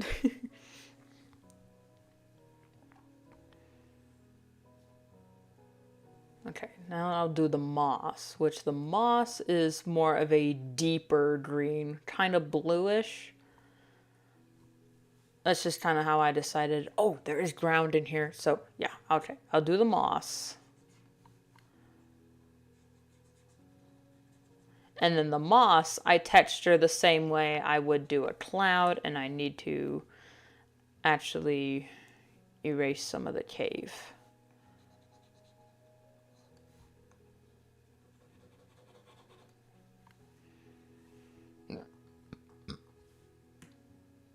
There we go.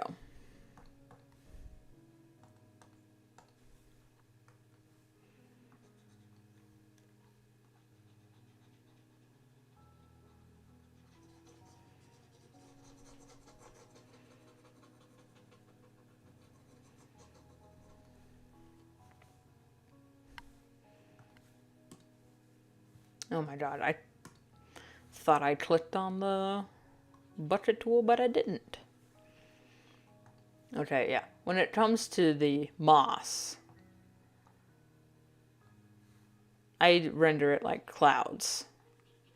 Because it is fluffy, but not quite leafy. See, it's more fibrous. Kind of like clouds. If you look at clouds, they, you know, the cotton ball analogy does fit because cotton balls are just fibers. See, I'm just doing circles. Overlapping circles. And then when I come in with the light, I go it in the opposite direction. See? Moss. I think I'll erase actually that bit of the cave because it is bugging me. It bugging me.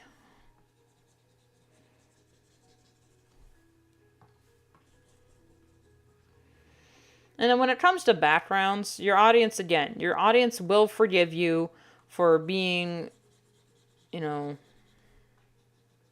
for coloring slightly outside of the lines, as long as you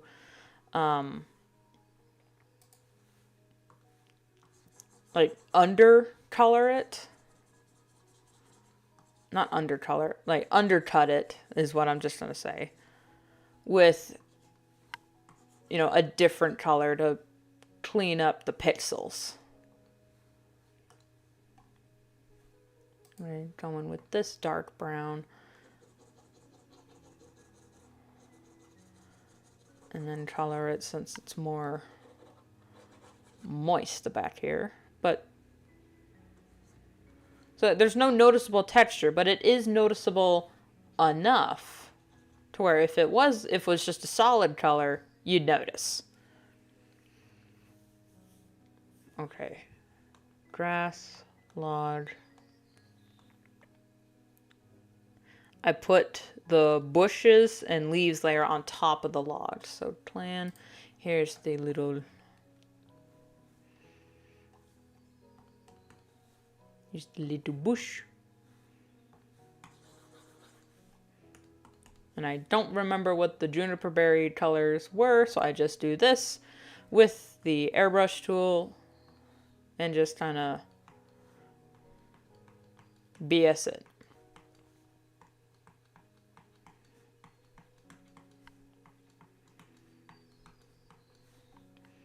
Because this is supposed to be a juniper bush, even though I've definitely not succeeded in drawing it that way.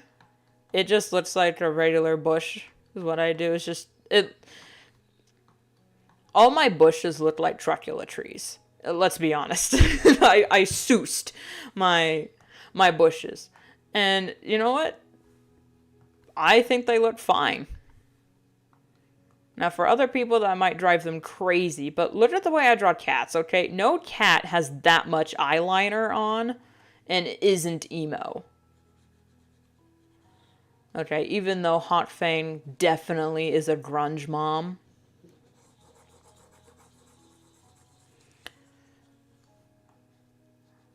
During hiatus, I kind of want to do a live stream where, as a joke, I just draw all these characters as humans. And Hawk Fang is definitely a mom from the 80s that misses the 80s and kind of never left.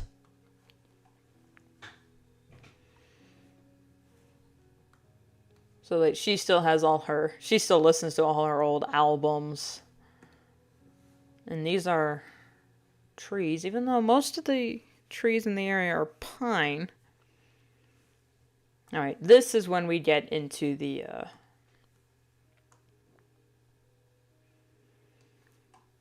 actually focusing. Okay, now last time what I did an undershade and then an overshade just for texture.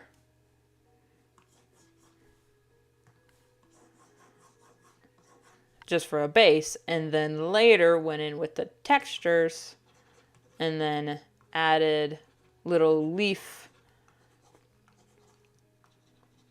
designs all in there.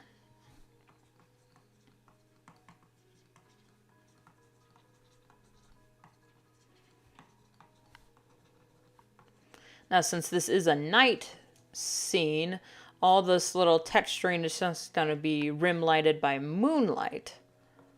So it's going to look more blue. So I'm not being too concerned with adding in all the yellows because that'll just make it look super green. But I am going to add in some lighter bits where the moonlight's done to come through, because with the way hard lighting works, it just overlays on the colors that are already there, but shows up more if there's already a lighter color. So I'm deciding the moonlight's coming through here. So this tree is going to have slightly lighter bits to it. And this is going to be slightly darker.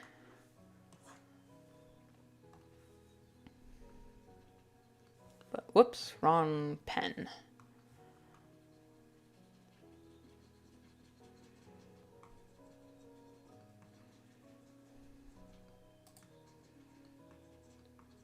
But also trying not to go too crazy with it.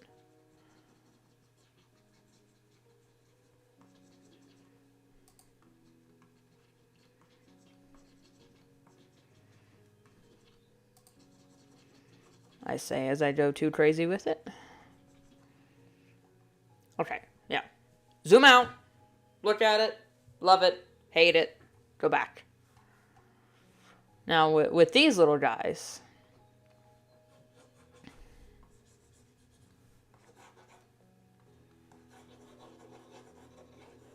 Same dealio, but less, but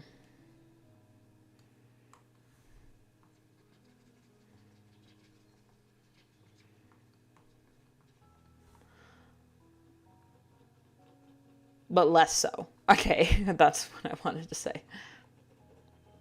Same thing, but less so. Since it is a smaller frame, it's just a transition frame, so it's not like anything important is happening. I'm just setting up a movement and a transition from this scene to this scene. And a setup to show where like everyone is sitting.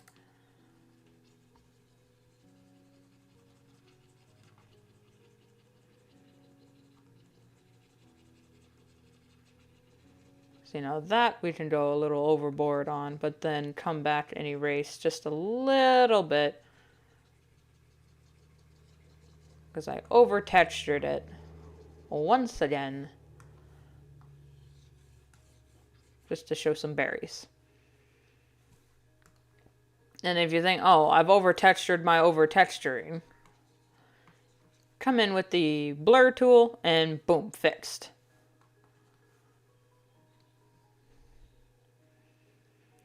Now that's most of everything. This tree doesn't need to be textured. I can do that in shading. Now, under the dirt layer, under or over, I think I'll add it over. When it comes to backgrounds like this, I'll get a more gray, green, and whatnot. And just fill in the space with vague shapes. Like, I'll do the same thing with, like, let's put like a vague tree in here. There's like the bush is back, the juniper bush is back here, so we're gonna do that. And then some vague dirt behind it.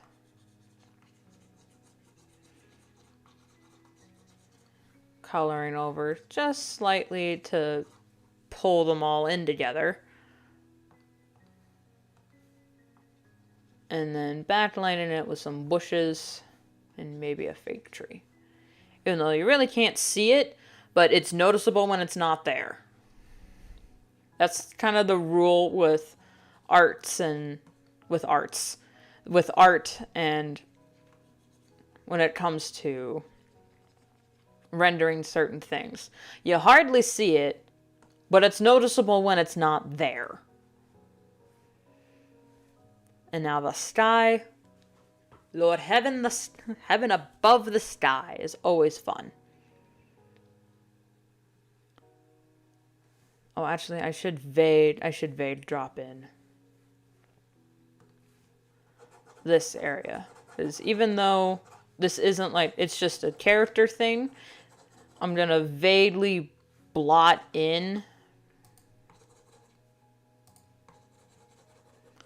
the background elements.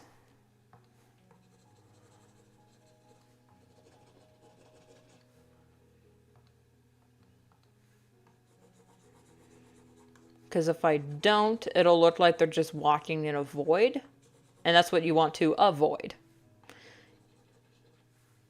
At least for me personally, I always want to avoid making it look like characters are just walking in just an endless void of nothingness. But I will be backlighting it with some shading and adding like a gradient on top of it, like I will be with, I haven't colored in Short Tail's frame at all.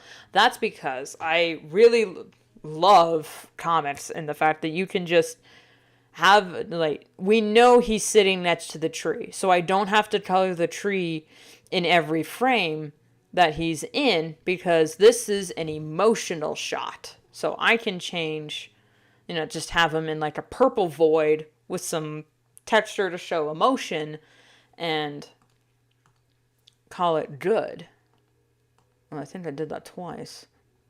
Oh, well, I'm going to add that right under there and get the sky going here.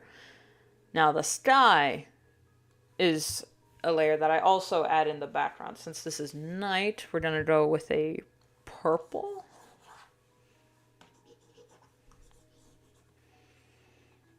See, just adding in this purple in the background, it colors. But I don't need to do it there. Wait, oh, instead of having a endless void that these characters are standing in, we got a bit of a sky to work with.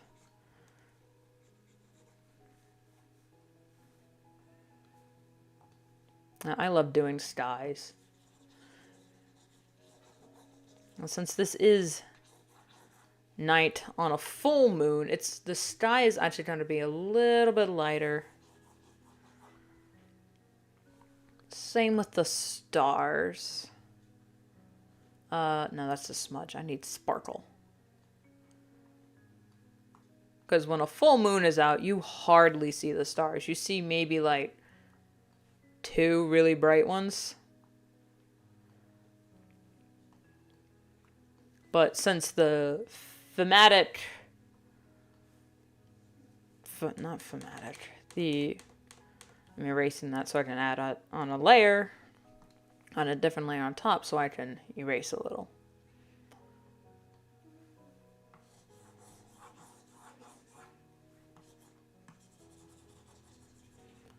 The point of this story is to show that the stars are bright here, which means that their future is bright. So I'm just going to add a little bit of fake constellations in there. Make the stars really tiny, so that's all specks. And then go back over with make the particle size a little bigger. Come in here with the void, and then erase back over it so that it looks more speckled, because stars aren't actually that clear. And now I can texture in some deeper voids of purple and keep some blue poking through, because the sky is never like a solid color.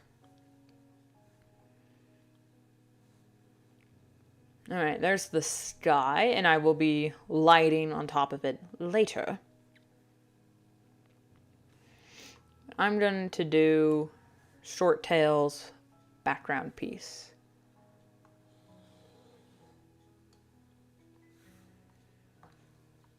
Since it's kind of gloomy,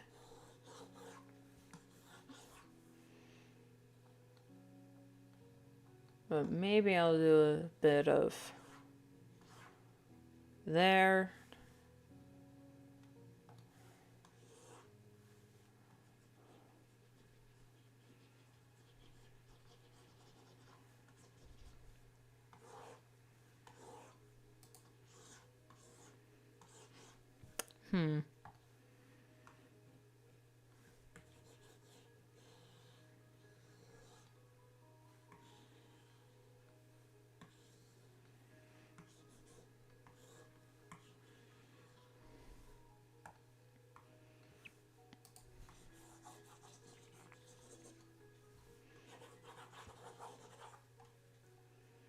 I'm not sure what kind of emotion I want to convey with this piece. I mean, with this.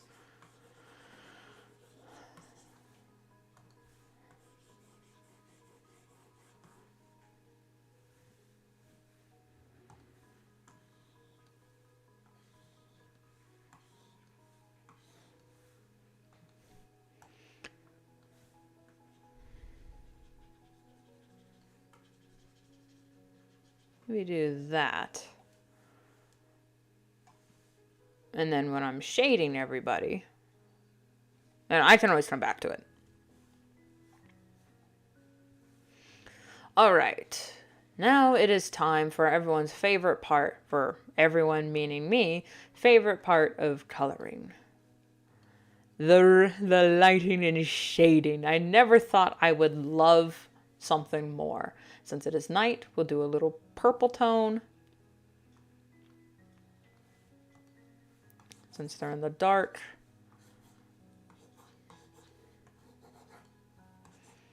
I will be erasing.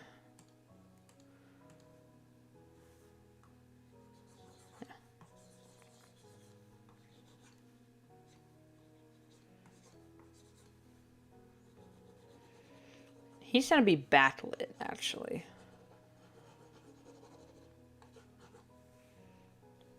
And when it comes to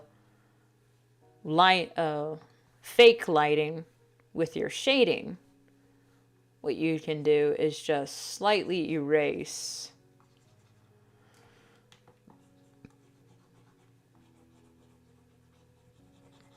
what's going on. Now, whether or not you want to shade the background first and then do the characters, or do the characters and then do the background next, is all up to you.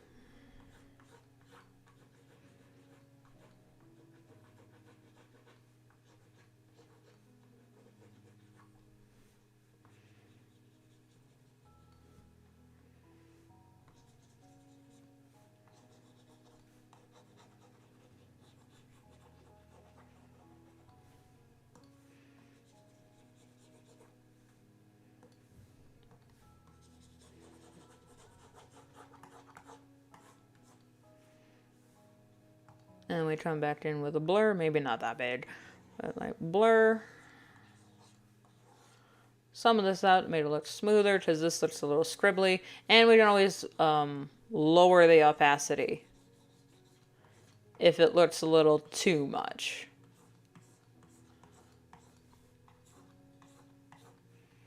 Because the point of these comics is to be able to see these characters.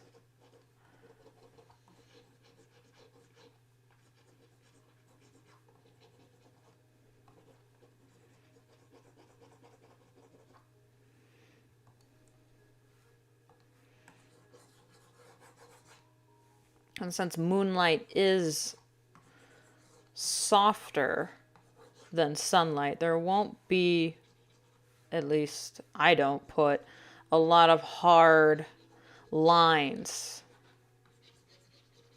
at night. It's all soft blobs of light. But in the sun, I'll add a hard light. You know what I'm going to do, actually? I'm going to fully color him in and then rim light him.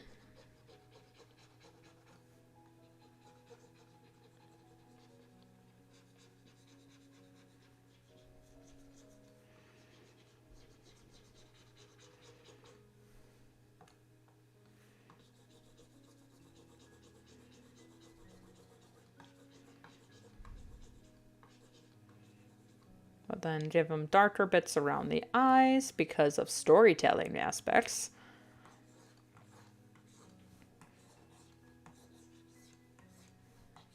And then just move on. Come back to it with the lighting.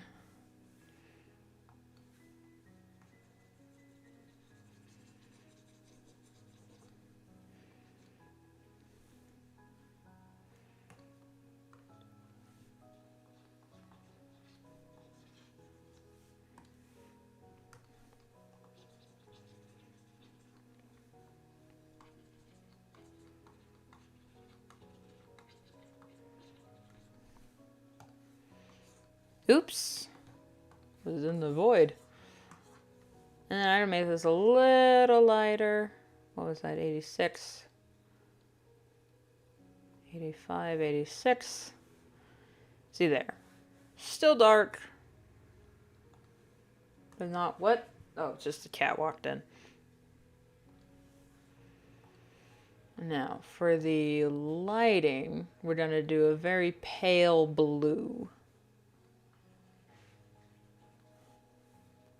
Maybe a little paler.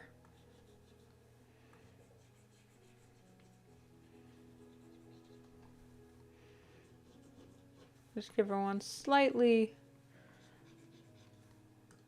moon-kissed appearance.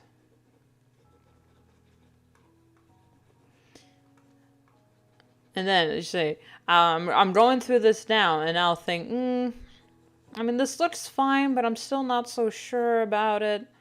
I'll just come back to it later.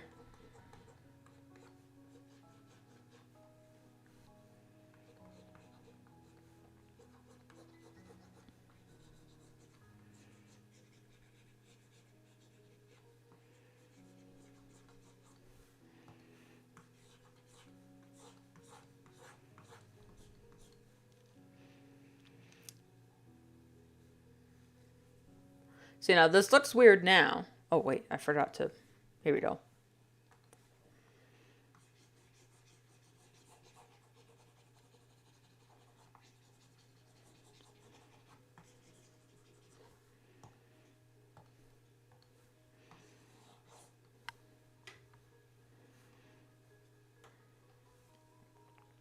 But then, when you do the same thing with the backgrounds, I accidentally hit add. I meant multiply.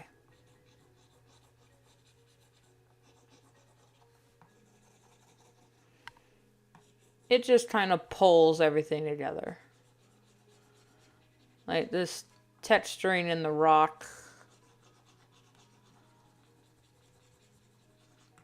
Which I'm going to go through and erase. Adding her shadow to the moss. I mean, it's amazing everything you can accomplish with just a simple airbrush tool and futzing with the blending options on your layers.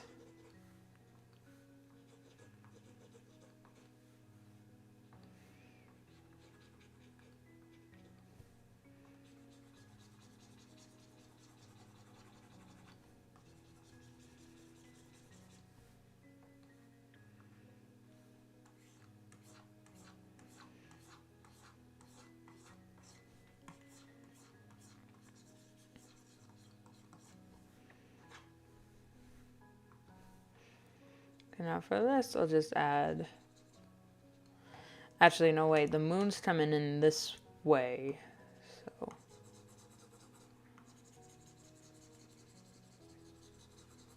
You'll always be mindful of direction.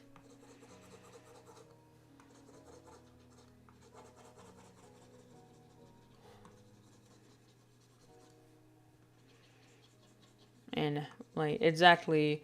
How high up is the moon? Because is it going to be passing through the trees? Because then we need to reconfigure all that.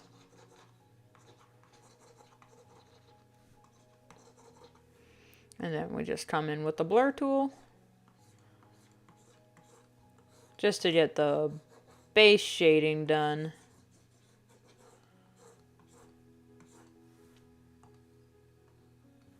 And then come in a little softer.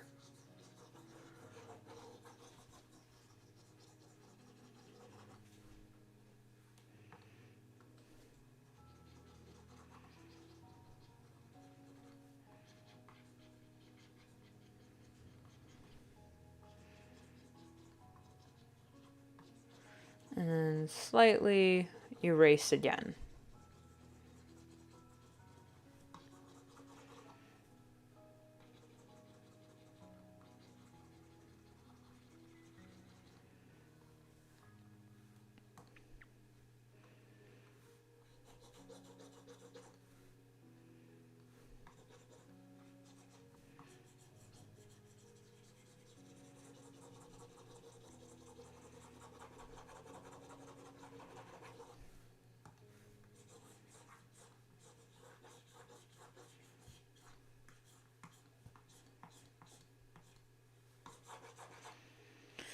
Now since theirs was on 86, I'll put this on 86 as well to see how the 86, see how that looks.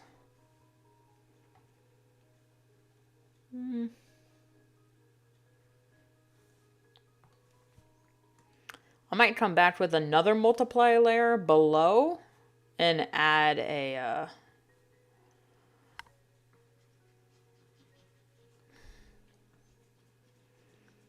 a second layer of shading.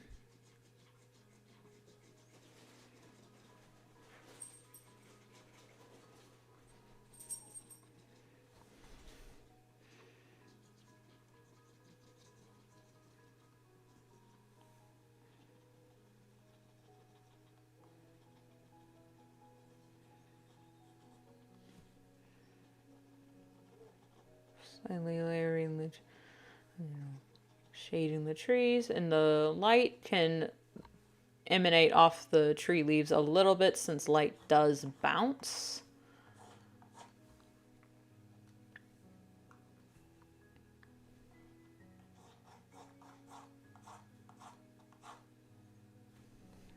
Actually, that actual beams I try to put on top of the line art just so it doesn't look, not hue, hard light.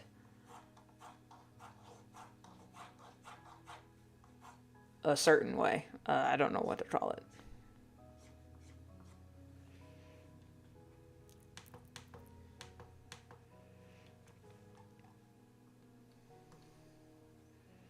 Same with the beams. Not here.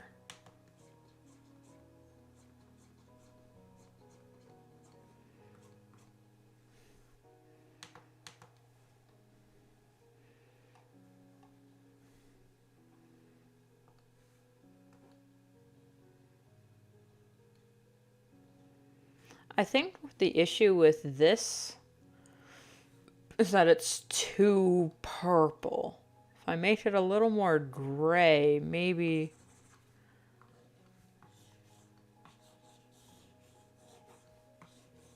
maybe that'll fix it a little bit.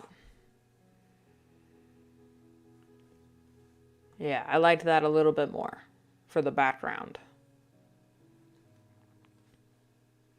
Now for them, I'm not sure. Now we would be almost done at this point if I wasn't so futzy.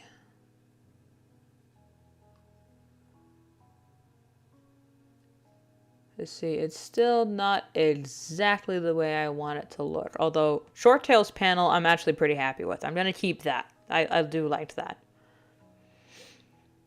I mean, moonlight coming through, obvious.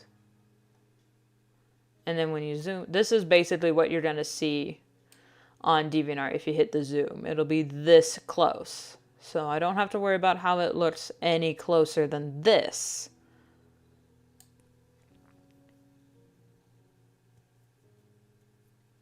So as long as it looks good here,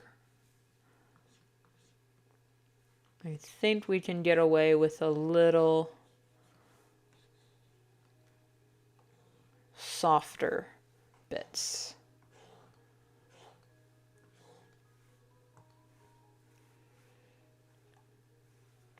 Actually,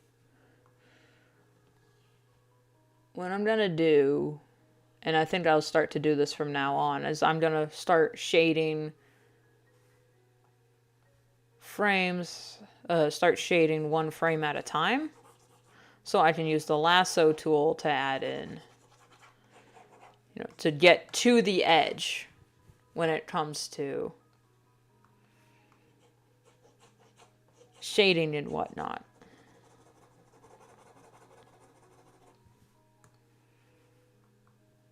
So it doesn't look like so it's not obvious that I held back the shading just to save from overlapping. And oops. Speaking of overlapping. See, like here, it looks like the ceiling is glowing. So what I'm going to do is I'm just going to slightly fix that in. Well, there's some lighting showing through. There we go. Just fixing some things.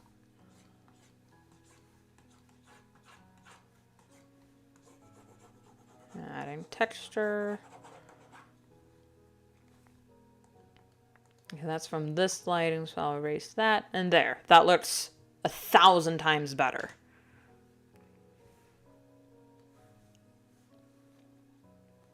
So yeah. Be mindful of your layers, but also do not be afraid to implement the lasso select tool. It is because you don't have it traditionally. If you're gonna work digital, utilize your tools. Actual tools, mind you.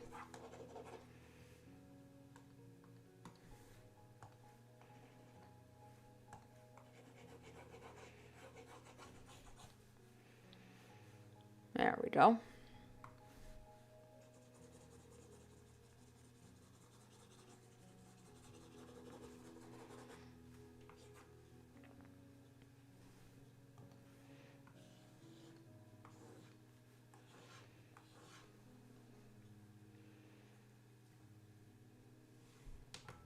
That's just, yeah, I feel better about the pages now. The page as a whole now by doing the random select. Not random select, but you know what I mean, the lassos. Now when it comes to the beams, I'm a little picky because I like to give the beams their own look.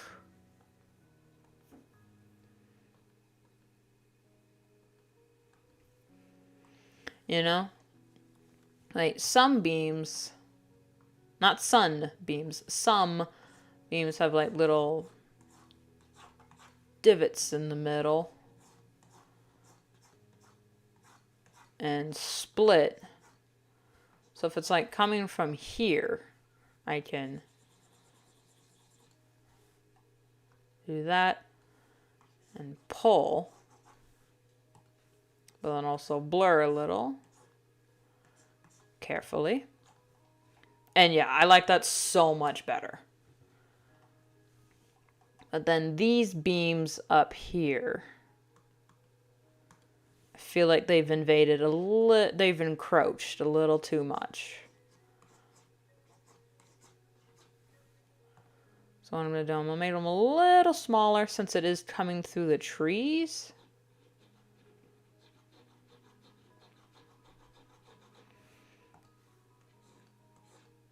Like there's a beam coming between his ears.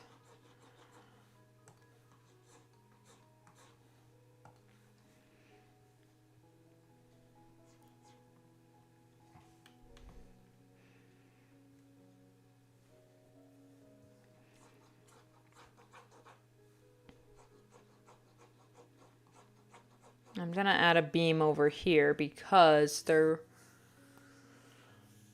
in a previous page I added a little moonbeam that peeked into the log, which mindful of your layers, mindful of your panels.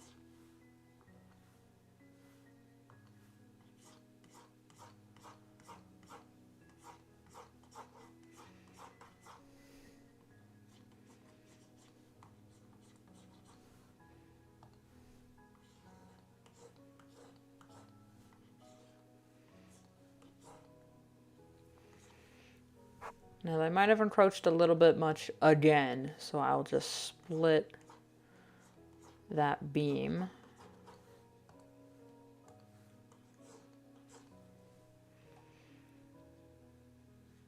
And I liked that a little more. Alright, let's see how this looks. Alright, moonlight. I can't thank you enough, Snowblaze. I have some experience helping queens. They'll be safe with me. Hotfang, it's time. She comes out, smiles walks out. They're watching. Are you sure you don't want me to come with you? It's like, I'd feel better leaving if you were guarding. I'd feel better leaving with you guarding camp. Of course. But why bring him? Actually, now that I look at it, I need to move... Not that tool, not the eraser. I need to move this speech bubble. There we go.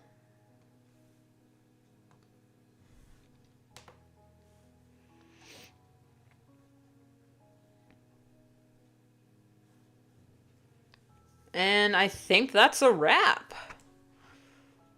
That's a full page colored and rendered. You know, shading, lighting. Sometimes if I'm feeling extra, I'll add like dust particles in the sunbeams. In the light beams. But there is no dust at night, I have just decided. So, and there we have it. I need to go check the crock pot because I'm making beef and barley stew for dinner. So, I'm going to end it here. As I said, we weren't leaving until we're finished. Now we're finished. At least I'm going to call it finished. And then either later today or tomorrow, I'll come back to it, look at it with fresh eyes and see if I need to tweak anything, if something looks a little off, like I'm just noticing his lighting isn't shaded, it isn't blended out, but say Laguerre or Napoleon, you can't win them all. Sorry if that was really loud in your ear. One last toast of coffee to today's stream.